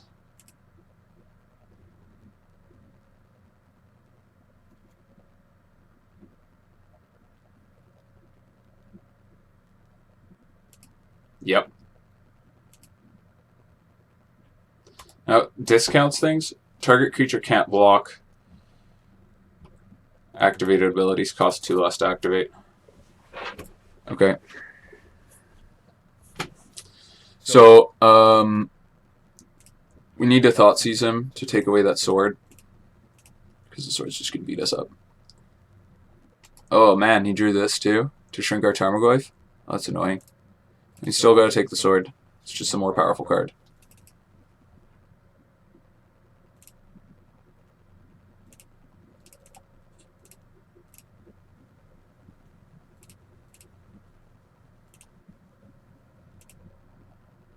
We just run out our Blackcleave Cliffs because I don't know, it's painless. We can do it now. Suppose we could have. I don't really believe in thinning our library too much. Not at this point. There's the argument of, but you could have thinned your library. But I'm just gonna ignore that.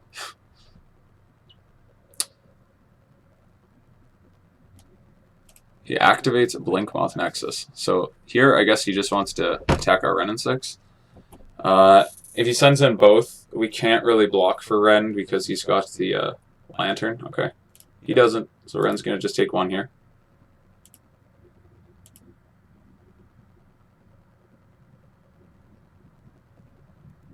So a good draw would be K command.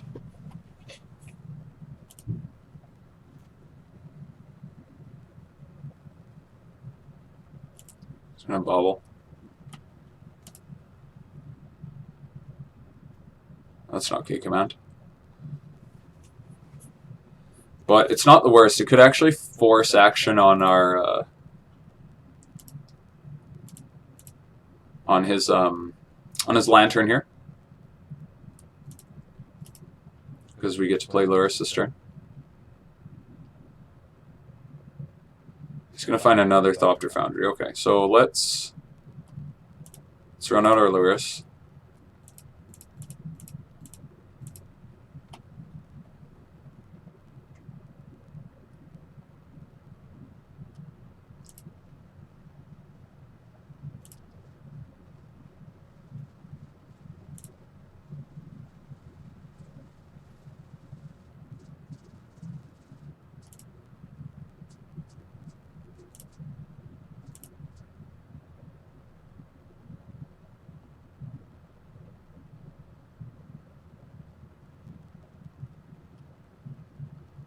I'm going to shock myself here in case I draw a Lightning Bolt.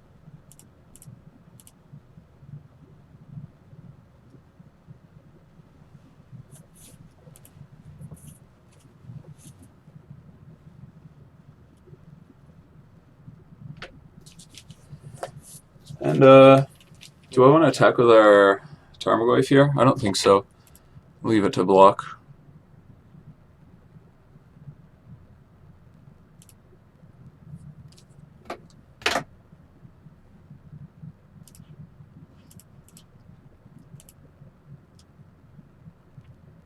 So he's not going to draw the Thopter anymore, which I'm sure he's okay with.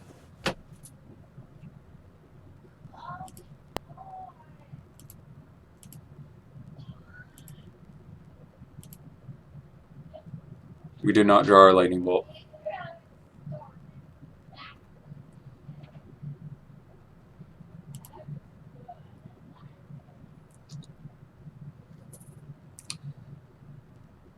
Emery, okay.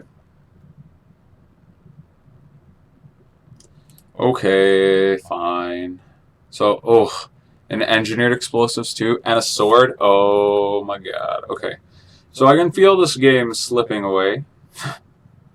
That's a ton of value he's got going here. What do we want to draw here? What can we even draw here?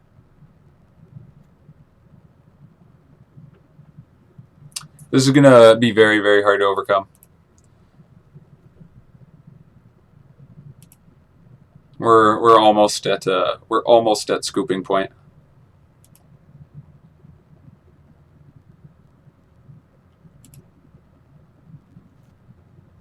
Okay, so Bauble.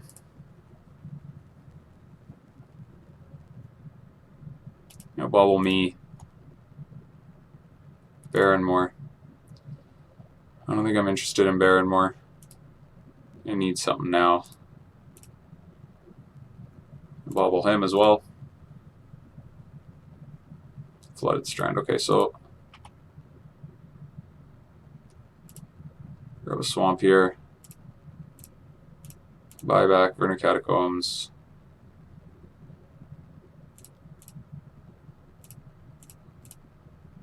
Run out Confidant here. And pass the turn with our fingers crossed. I guess we could draw K Command.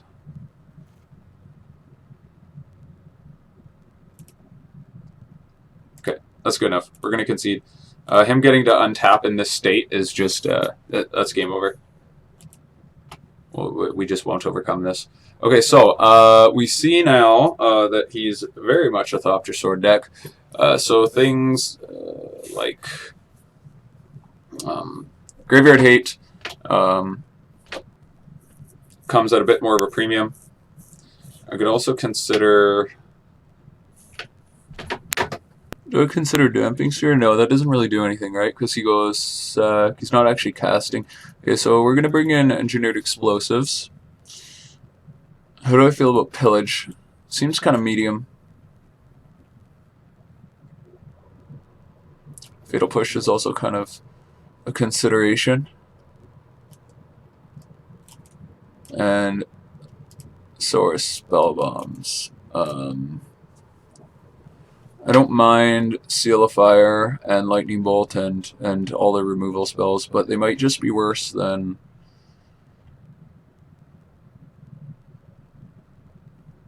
So I didn't see Urza, but I'm going to assume he's playing Urza. Fatal Push is a way to deal with it.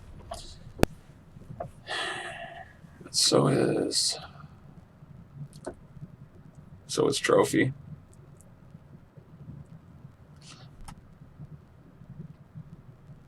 This is tricky. This is tricky. This is going to be a long grinding matchup, so I think I'm going to start by trimming one land.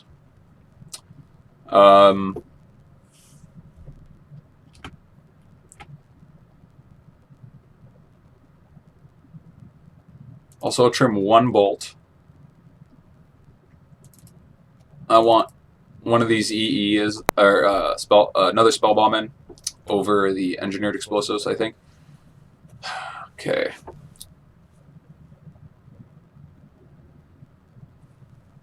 I'm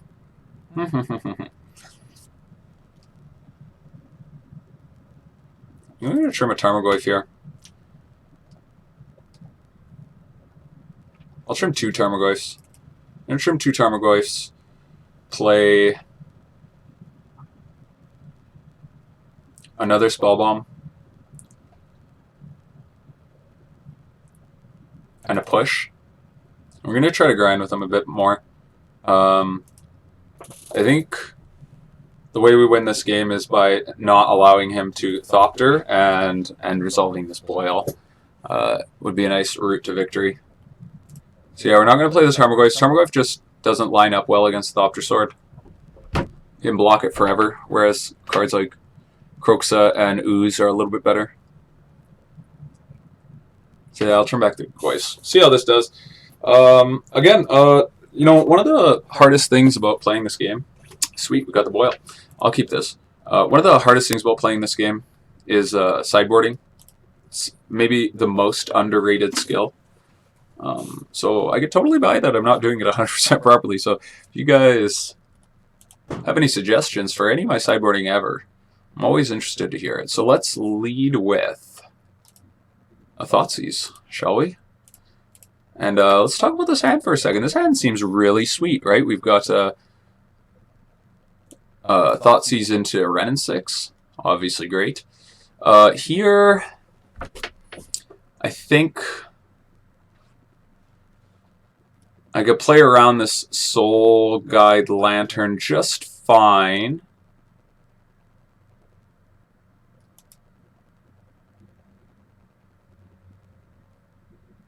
You know what, though? Taking it makes Emery a lot slower. Let's think about this. Would he exile our graveyard to get rid of our land?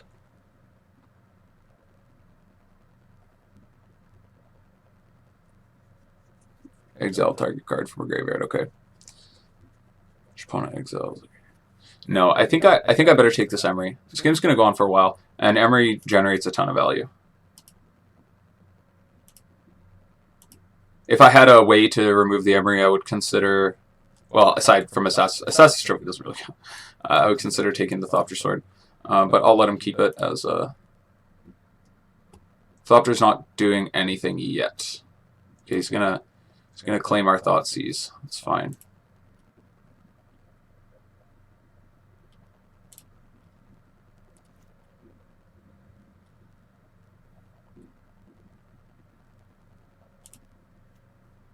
Shotgun.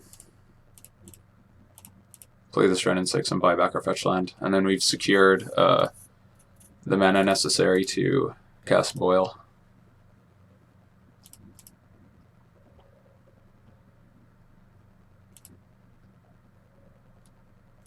That's fine. We've still got our fetch land in the back. I'm actually really happy with him activating the Lantern on that turn.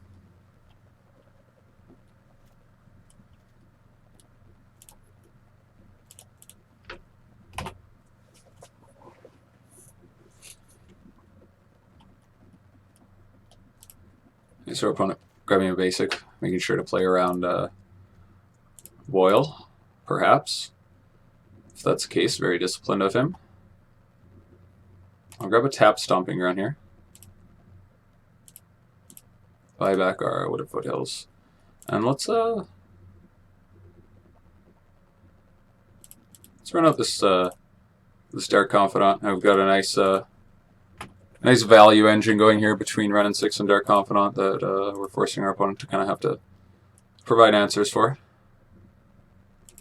Astrolabe, okay.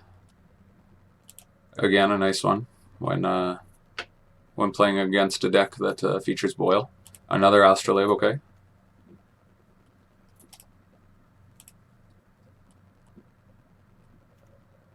And a Blinkmoth Nexus.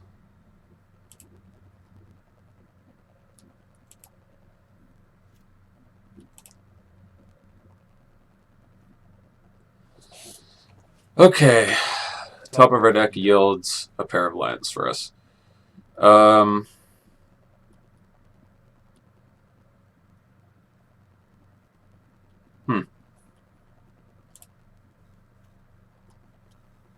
go to combat here.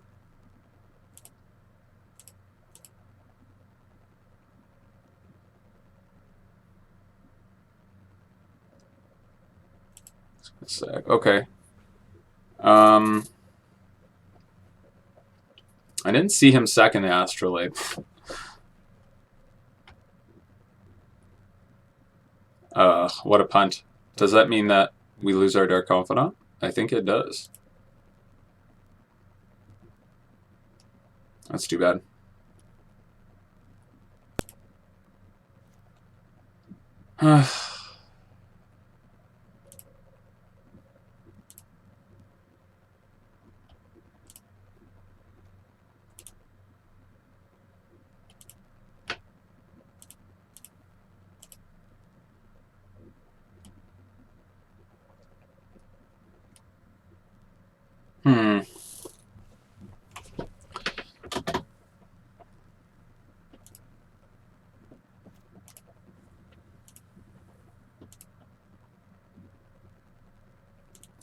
Okay, here's a Bauble. Stoneforge Mystic. Oh, that's annoying.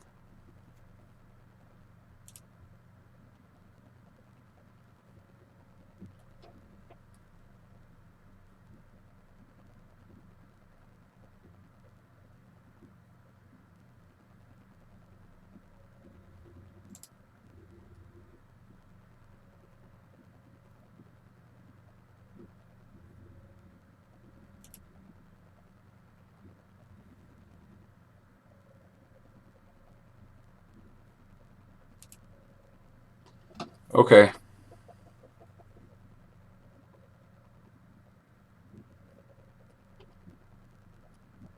This is tricky. Do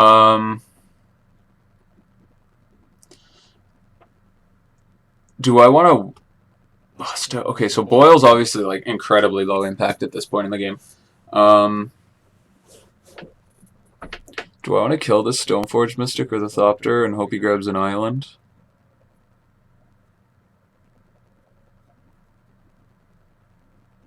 Oh, it feels so bad. No, I think I'm supposed to save it for this, right? But this is his only creature outside of this. Okay. We could hit the Blink Moth and hopefully turn it into an island. We could hit the Stoneforge and hopefully turn it into an island. The Thopter also presents a pretty serious threat. I think I need to do something. I'm going to actually hit this Thopter Foundry. It's a card that we very feasibly lose to. We hope he grabs an island. He's going to fetch in response. Okay. I don't mind him. Okay.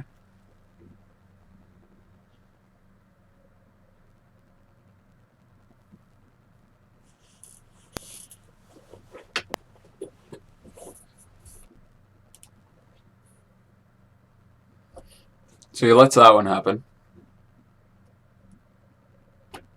He's not going to search. So he's definitely representing some kind of counter magic. Ooh, EE's a nice one.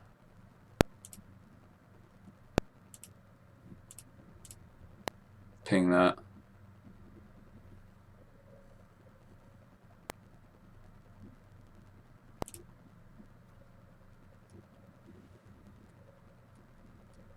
I think I EE for 3 here.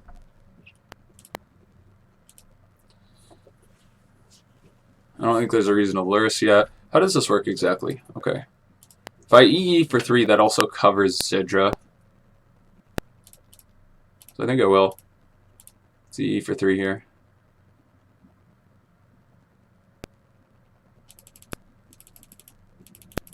It might force the whatever counter magic he's playing, which I'm fine with. Okay, EE for 3 resolves. It's gonna hold up the make activating the Stoneforge Mystic for this a little worse. Makes these Zidra worse.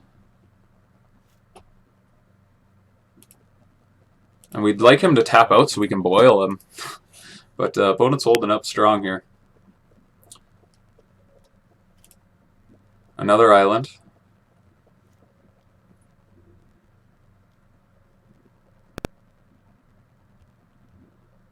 Urza. There's Urza. Okay. We talked about Urza. It's a 1/1, okay.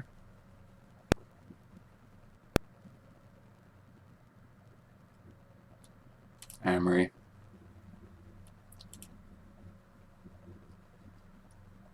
Amory notably costs 3.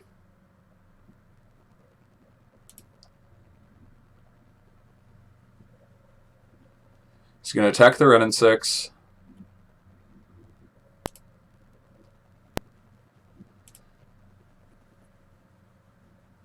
Okay, so I think here, do I activate the EE to get rid of the Emery? I think I have to. I don't want him to get value. And we can bring back our EE later. And I would like to resolve this boil, please. Shoot this construct.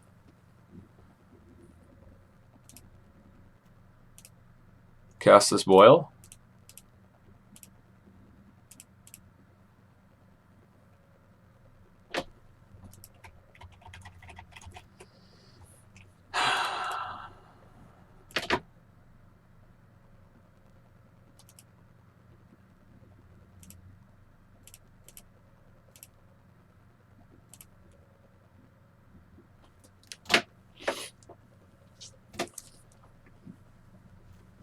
Sweet. Oh, we don't have any more fetchables? Well, that sucks. Punt. Punt.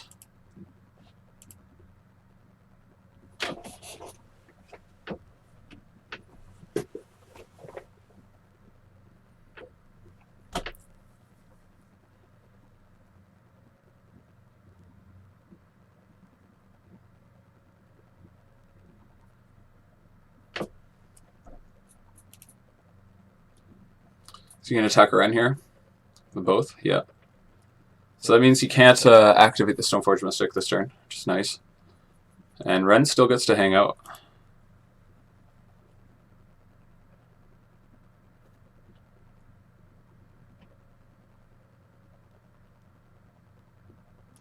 Okay, there's a Zidra.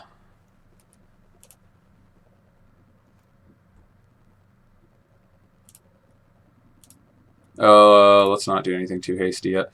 Now we can...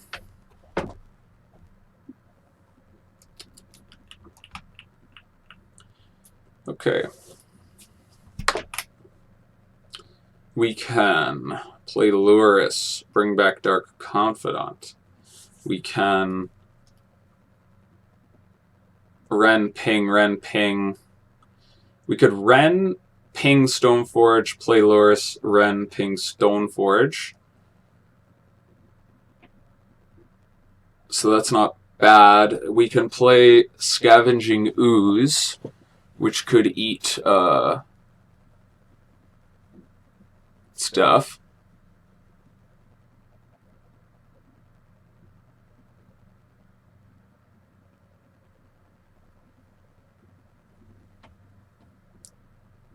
I think I don't mind taking this Stoneforge Mystic off the table now that he's got Zidra in play, because he can do this at... the Stoneforge Mystic allows him to leverage his low amount of mana. So, feels kind of bad, though. Just feels like low impact, but I think that's the play that we're going for here. Black, black. And getting to untap with Lurrus on the following turn will probably be good.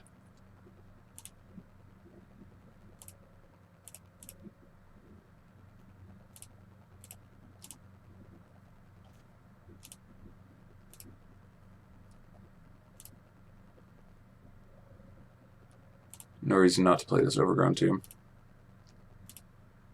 I want to play the Overgrown Tomb over the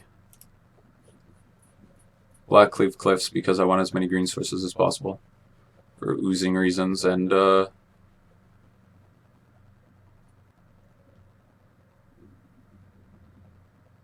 he plays another Blink Moth.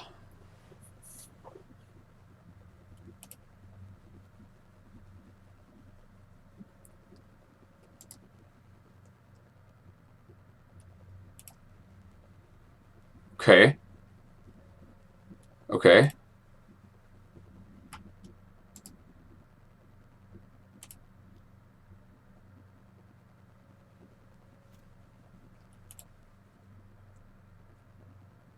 Oh, does this somehow go infinite?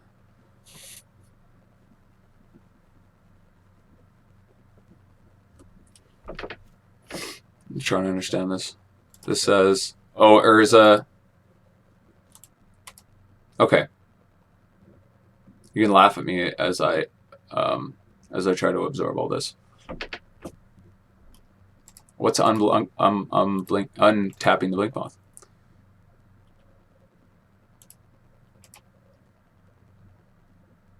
Oh, pay 3, untap this creature. So pay 1, I read that wrong. I understand now. So pay 1, untap this creature. It gets +2/+2 until end of turn. And we're equipping for 0.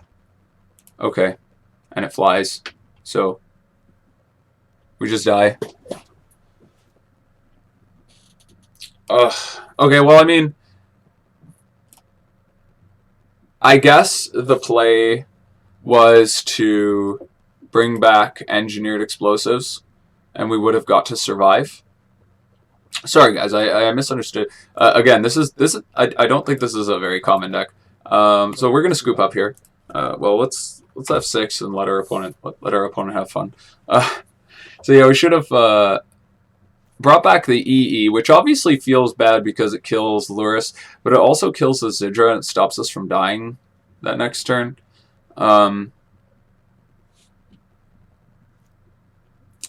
Yeah. So that's a neat deck. And we'll scoop up here. So that was cool, and maybe if we knew exactly how to navigate that matchup properly, we could have won, but I don't know. I feel like, for the most part, our plays were reasonable. We leveraged this boil really well. It just ended up not mattering as much as we thought it would. Alright, so yeah, let's move on to our last round. Guys, and here we are for the final match of our league. Just trying to cash out. Trying to get that 3-2. So we're on the draw. I'm so greedy by nature. I'm like tempted to keep this because we've got a redraw in Mishra's Bauble, and we've got Thoughtseize into Dark Confidant, but I know we shouldn't. But we will. Oh, we get Inquisition. Immediately punished. Would I rather him take this Bauble or this Thoughtseize?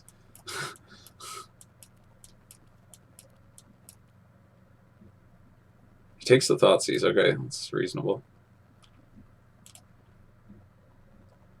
We drew the land. Never didn't have it. Let's cast the Bauble here. And then we're going to Bauble him during his turn to play around a second Inquisition to minimize his options.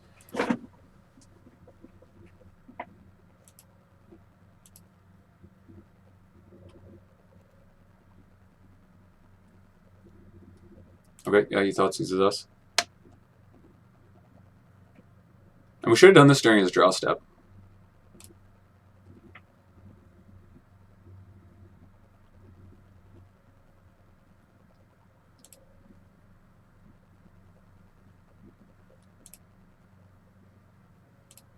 There's almost not even a point in bobbling him at this point. Yeah. There's a point in bobbling him. Because we want to draw a green source now. Now that he's taken our Dark Confidant. And we see it doesn't really matter because he's going to fetch on the end step anyway. We know it's the mirror. Ooh. Well, that's pretty sweet, I guess. If we're not going to draw a green source, we'll Inquisition our opponent twice. Take that, absolutely. Okay, so we take K commands.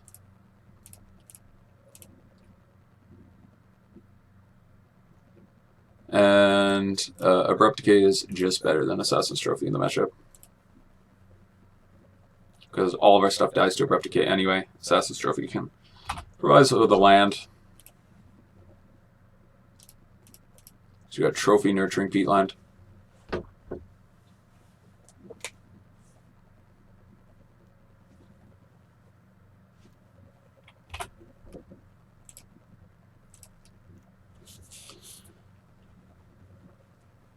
Okay, so that's his draw for turn. Is a Verdant Catacomb. Chooses not to run out Lurrus here. Okay. I'm going to lose if we don't draw a green source. But we deserve it, I suppose.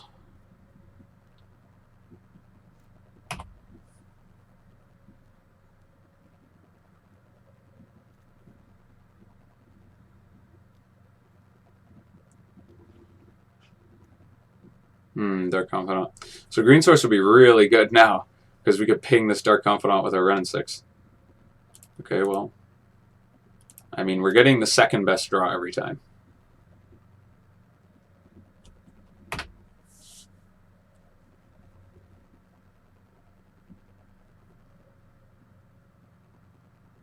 Probably cycles this Peatland here, right?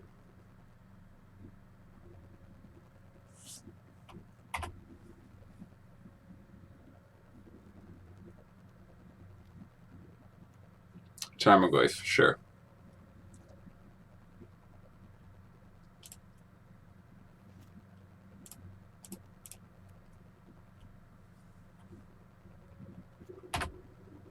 Okay, so this is the part where we start getting beat up.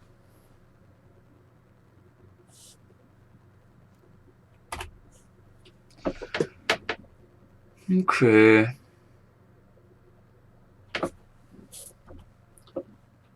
We drew our Seal of Fire and Fatal Push in the wrong order.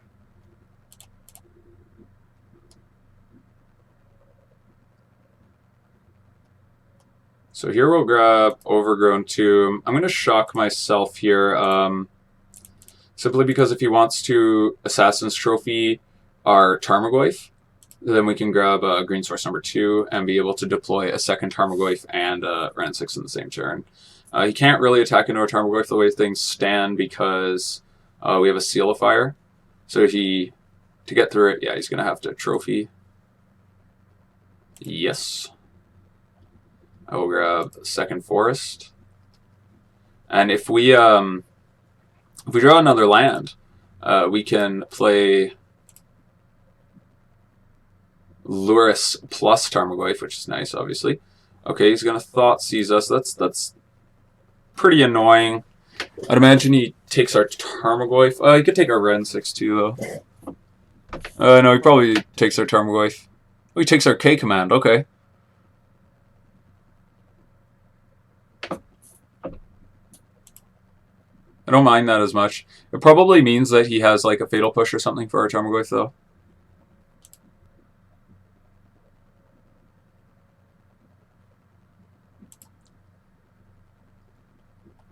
Okay, so we drew another land. So I think the play here is to run out Lurrus and play Tarmogoyf from our graveyard here.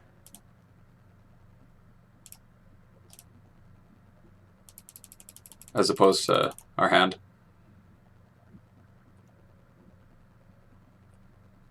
Tarmogoyf.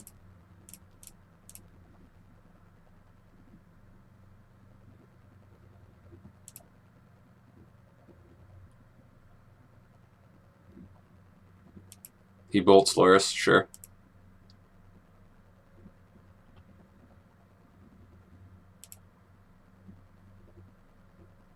Now the Goyf standoff begins. If he draws a land here, he gets to go Lurrus plus Dark Confidant, which... Okay, he plays Wrenn and Six. Sure.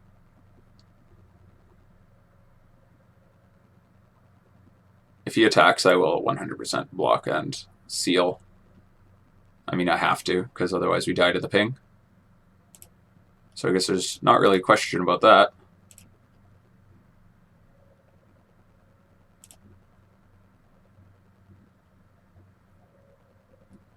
He pings the Goyf. We're going to seal his Goyf.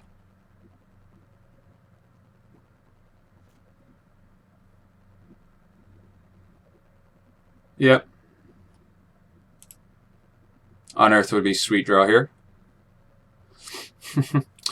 So that worked out. Our little seal fire trick, I don't know if you saw that or not. Either way, worked out beautifully for us. So let's get his Wrenn off the table, I guess. No, let's attack him. We're going to attack him because... we're going to play Tarmogoyf and Kroxa. And that's going to... it's going to force lethal next turn. If he doesn't do something.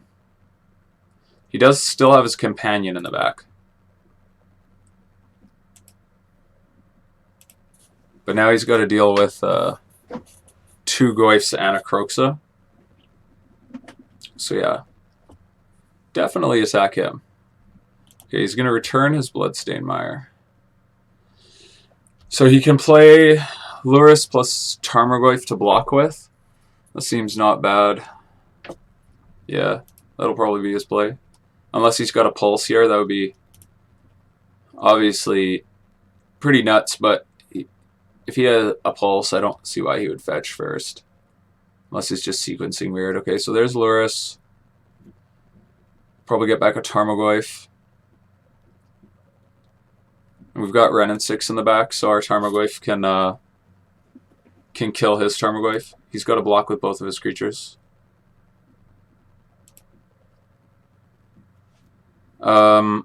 Alternatively, we could... Oh, wait, can we just kill him?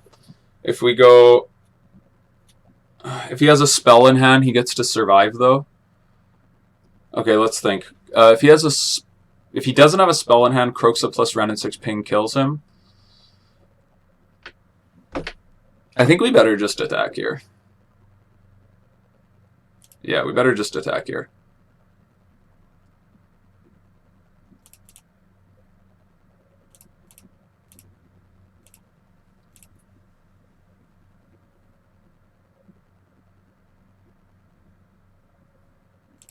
Which is going to put him back up to 7.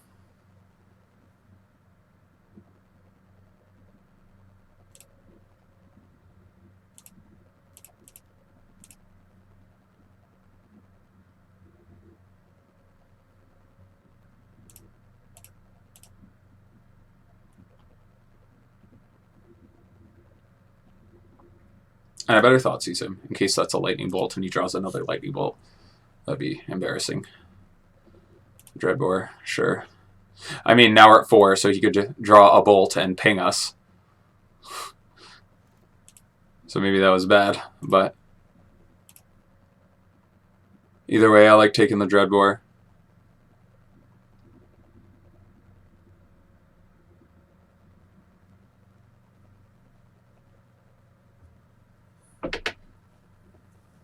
Okay. Yeah, either way, taking his card is just going to be good in that window. Okay, so it's the mirror. So we want Veil of Summer. It's obviously great. Engineer Explosives pretty alright. We'll put it over here. Nihil Spellbomb's pretty alright. We'll put it over here. Crater Maker is meh. So we'll put it over here. And these are cards that we're potentially looking at. We want to cut our Thoughtseizes. Probably Spellbomb before anything else. Do I want to... I like trimming a land in the mirror.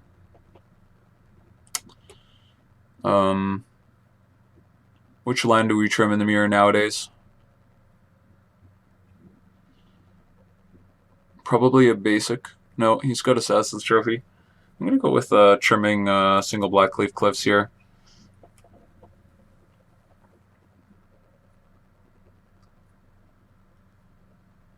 And let's just go the traditional route here of the old school route. Up pretty old school. I'm just cutting all of the hand disruption completely. We'll bring in EE. How good is Cratemaker really, though?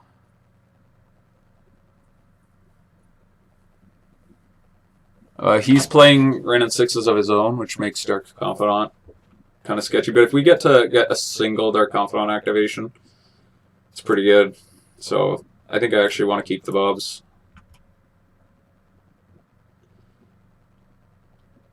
I don't think Cratemaker is that good. I think I'll... You know what? He's playing Veil Summer of his own. You know what? Let's play one Inquisition. Definitely kind of weird, but I think one Inquisition is better than one Cratemaker. This Cratemaker doesn't kill enough stuff. Could kill Bob, but... Did we see him play Bob? I don't even remember now.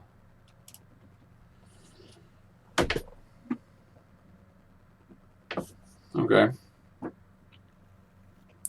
This is fine. It's only fine, but you want to try to mulligan as little as possible. Got answers to Lurrus. Plays Bauble, sure.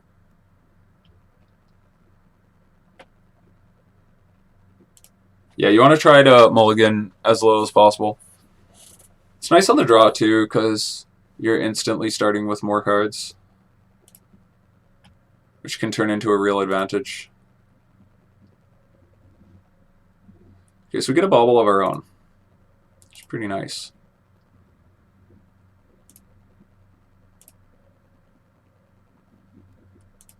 Let's see what he's got going on there. Oh, that should have done it during his draw step. Fatal Push. I don't think he's going to be playing Inquisitions, though. I think if he had one, he would have done it right then and there. And we see that there's a Fatal Push on top.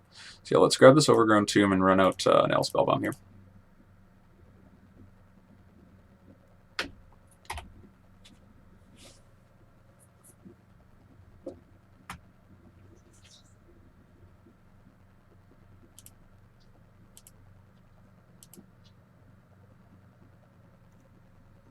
Tapped Barren Moor.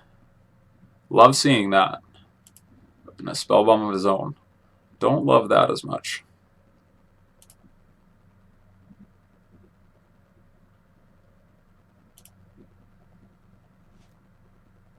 Wrenn and Six is very nice.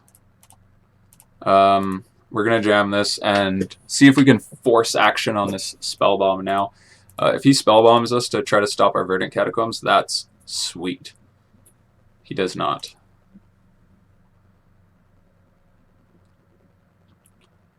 Which is very well disciplined of our opponent. He doesn't know the context of our hand. Maybe he would be tempted to spellbomb us if he did. Looks like he's choked on green mana. He's going to Dreadbore our Wrenn and Six. That really sucks.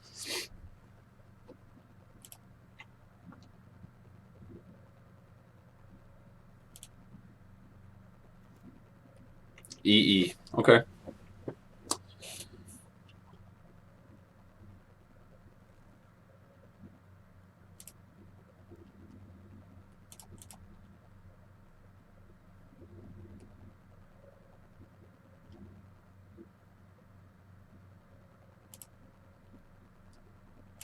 Grab Overgrown Tomb number 2 here. Play the Scavenging Ooze. Can eat the Bauble, and then we just get to hold up Spellbomb for even longer.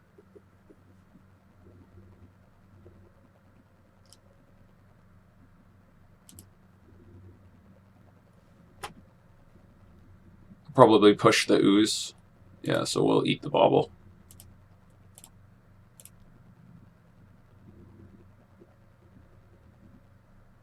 It's fine. The push out of the way.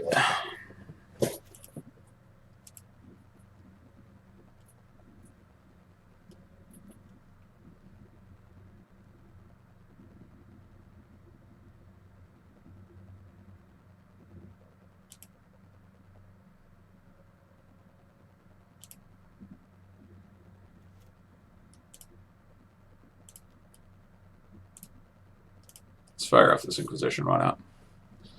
See what we can see. Kroxa, push, bolt, Tarmogoyf. Well, we can't cast Tarmogoyf right now, and it can be subjected to engineered explosives.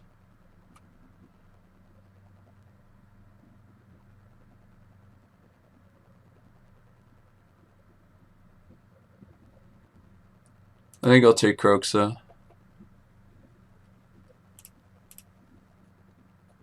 I'm going to resolve this Seal of Fire.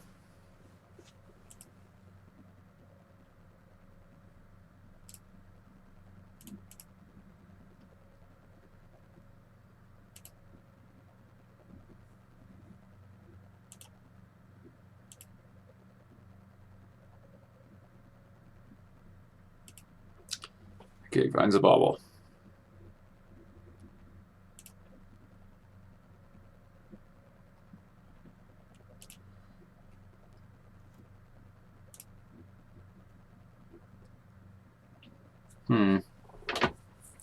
It's kind of a standoff. He's got multiple answers to our Lurrus, so we can't really jam that in this particular window. I think we're just going to pass back here.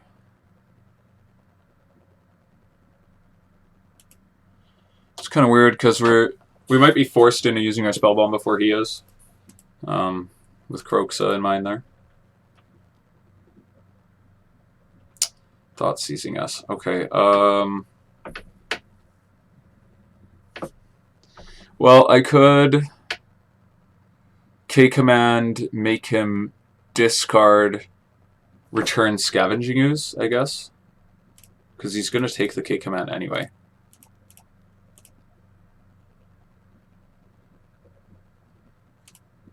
So yeah, let's return Ooze and make him discard. Maybe he'll even activate a Spellbomb in response.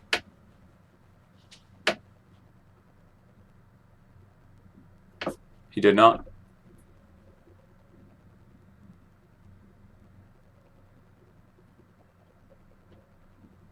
Which means our Scavenging Ooze will have the luxury of eating this Kroxa.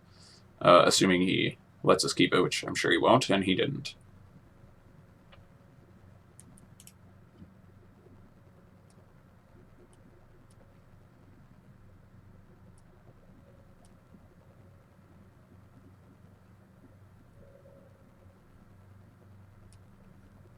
Okay. Blackcleave Cliffs. Not what we're looking for. Not what we're looking for here. We're going to be forced into spellbombing him pretty soon here. Fortunately.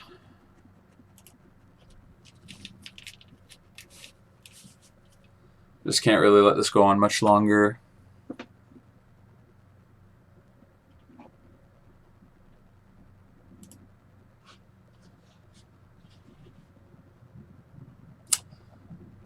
So he's gonna bauble us, and I think that we have to spellbomb him.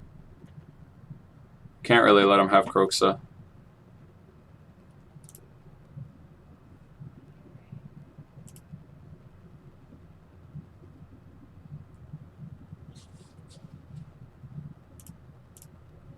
And we get the Bauble under here too, so I mean we get a Bauble, we get a Kroxa, we get to draw a card. It's all pretty reasonable. Verdant Catacombs. Again, not what we're looking for here. We need to try to get him to spend some of the stuff. Opponent kept in a lot more hand disruption than I expected.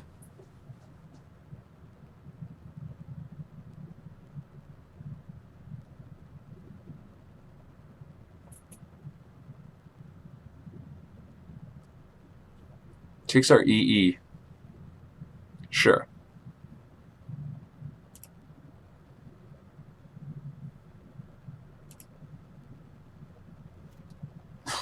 We draw another EE. Sure.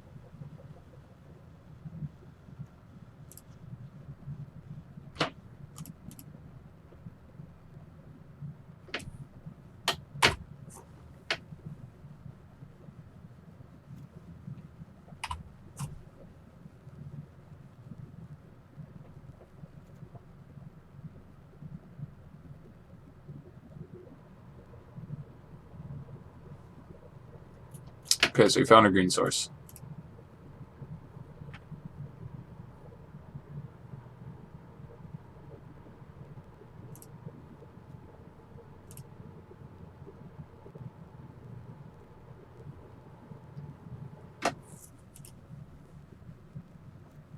Wrenn and Six. Wrenn and Six is nice.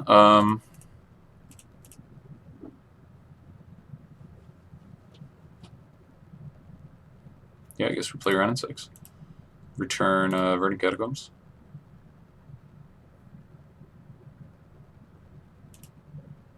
Opponent's going to fetch in response.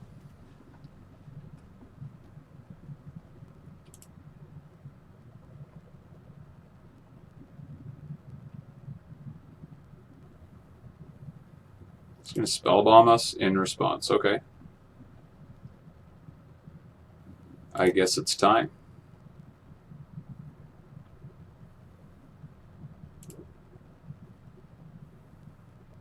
Okay, so we know he's got Bolt for our Lurrus. So if I'm going to play Lurrus, I want to be able to buy back something higher quality than a Seal of Fire.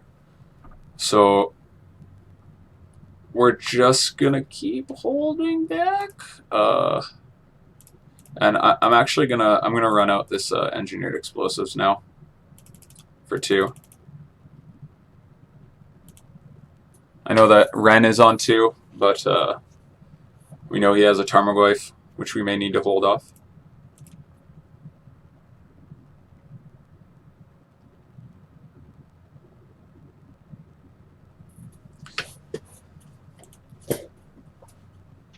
So Artifact, Artifact, Instant, Enchantment, Sorcery, Land. Tarmogoyf would be a 5/6.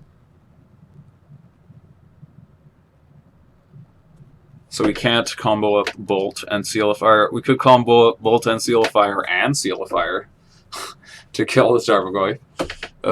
Seems not appealing. Okay, so there's the Tarmogoyf.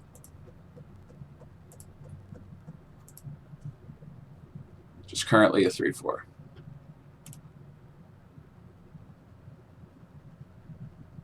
Okay. Okay. I like K-Command. I definitely like K-Command. Can buy back our Lurrus.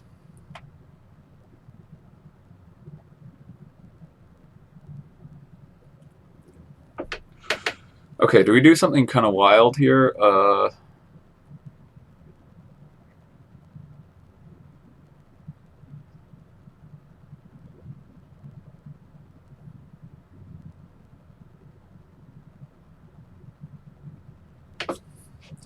Let's no value uptick our Wrenn.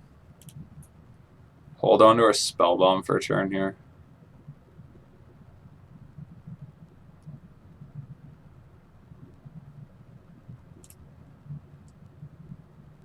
So this is a turn that we could play Lurrus and then have K-Command to buy it back.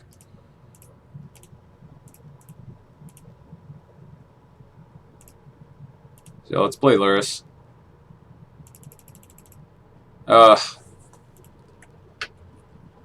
Then we're getting no value. Maybe we should crack this EE. We could crack the EE, play Lurrus, but not be able to. Okay. So awkward.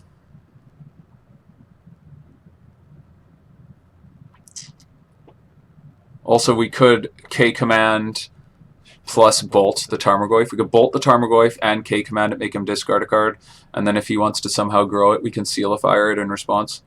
Yeah, let's do that. Target player discards a card, deal 2 damage to any target. So let's hit this Tarmogoyf.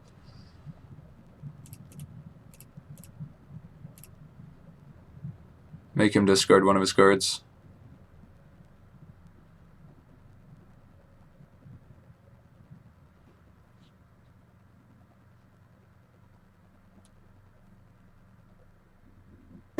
He discards Scavenging Ooze. Pretty happy. See him discard that. Except for it does grow the Tarmogoyf. Bolt the Goyf. Seal the Goyf. It's going to grow the Goyf, but in turn kill the Goyf.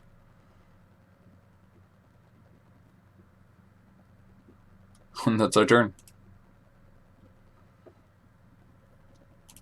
And we still got this one seal sitting in the back waiting for pretty awkward sequencing, but I just didn't want to give up our Wrenn and Six to the engineered explosives quite yet. I think that ultimating it is pretty realistic if he doesn't draw an answer to it, considering how much removal we have. So there's the Lurrus.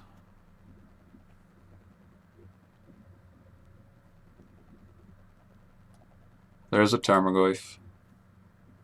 So we can seal his Lurrus.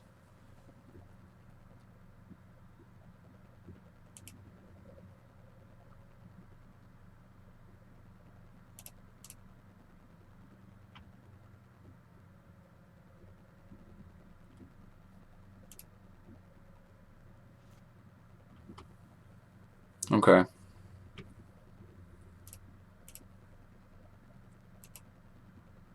No.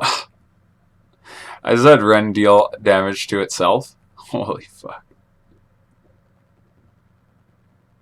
That was some misclicking.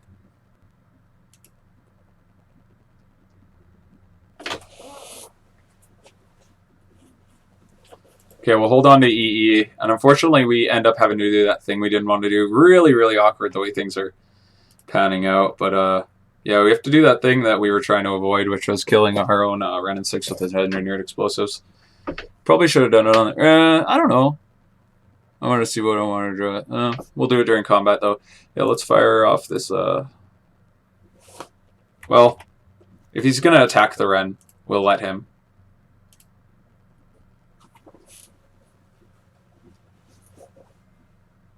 No, he's going to attack us. So let's fire off this engineered explosives.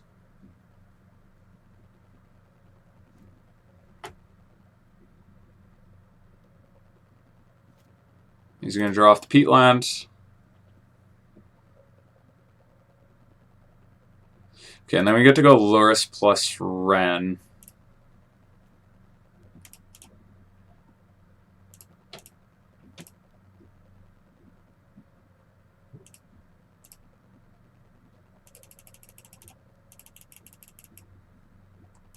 He's going to bolt the Lurrus. We know of bolt.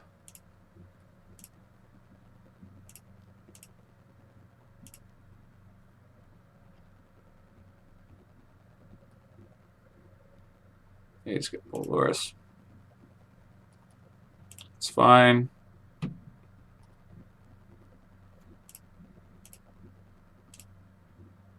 Lurrus out of bolt range, or Wrenn out of bolt range rather.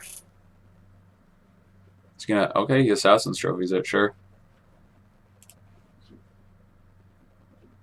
Grab Forest here in case we draw Scavenging Ooze.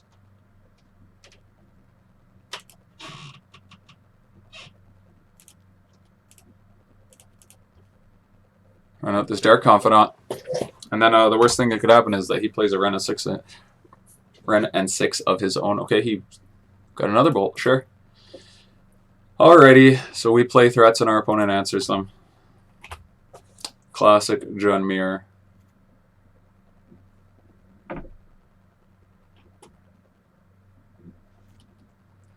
Barren Moor. Alright, redraw.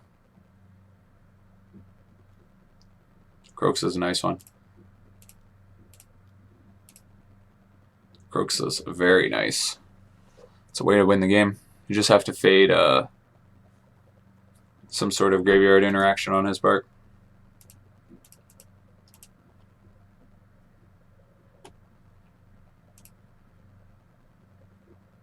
But I don't think that they play that at instant speed anymore. Nope. Yeah, I haven't seen Surgical played in Jund in a while, so I think we're safe on that front. It's Kroxa. We'll get rid of one of the two seals. Bolt.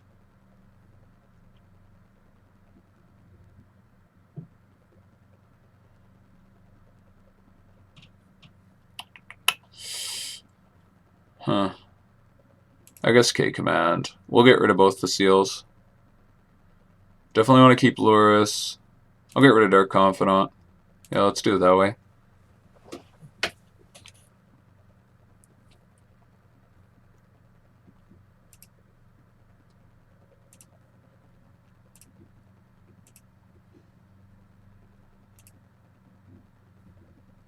Okay, and this Kroxa should be able to claim the game. Although there's a very real chance our opponent just kills it. It's got plenty of good top decks.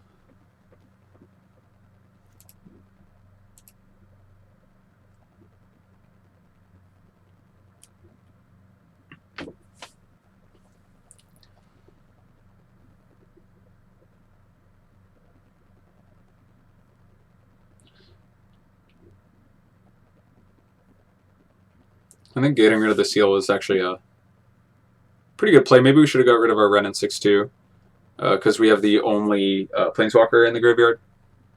We had the only enchantment as well. If we got rid of our Wrenn and Six, then... and he drew a Tarmogoyf this turn, the Tarmogoyf would have been pretty meager compared to our Kroxa. But my thought was if I drew Unearth, then okay, he's got Lurrus. If I drew Unearth, and I got to bring back Lurrus and Wrenn and Six, and having Barren Moor was a nice little engine that I didn't want to give up.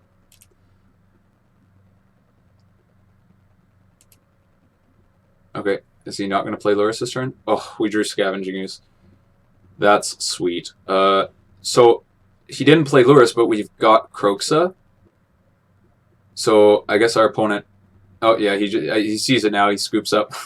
I guess our opponent didn't see that. But either way, I think we won that game because we have Scavenging Ooze. It's going to just get to eat everything in the graveyard and really cause the Lurrus to not really be able to do much. So yeah, if you guys... I hope you guys enjoyed this league.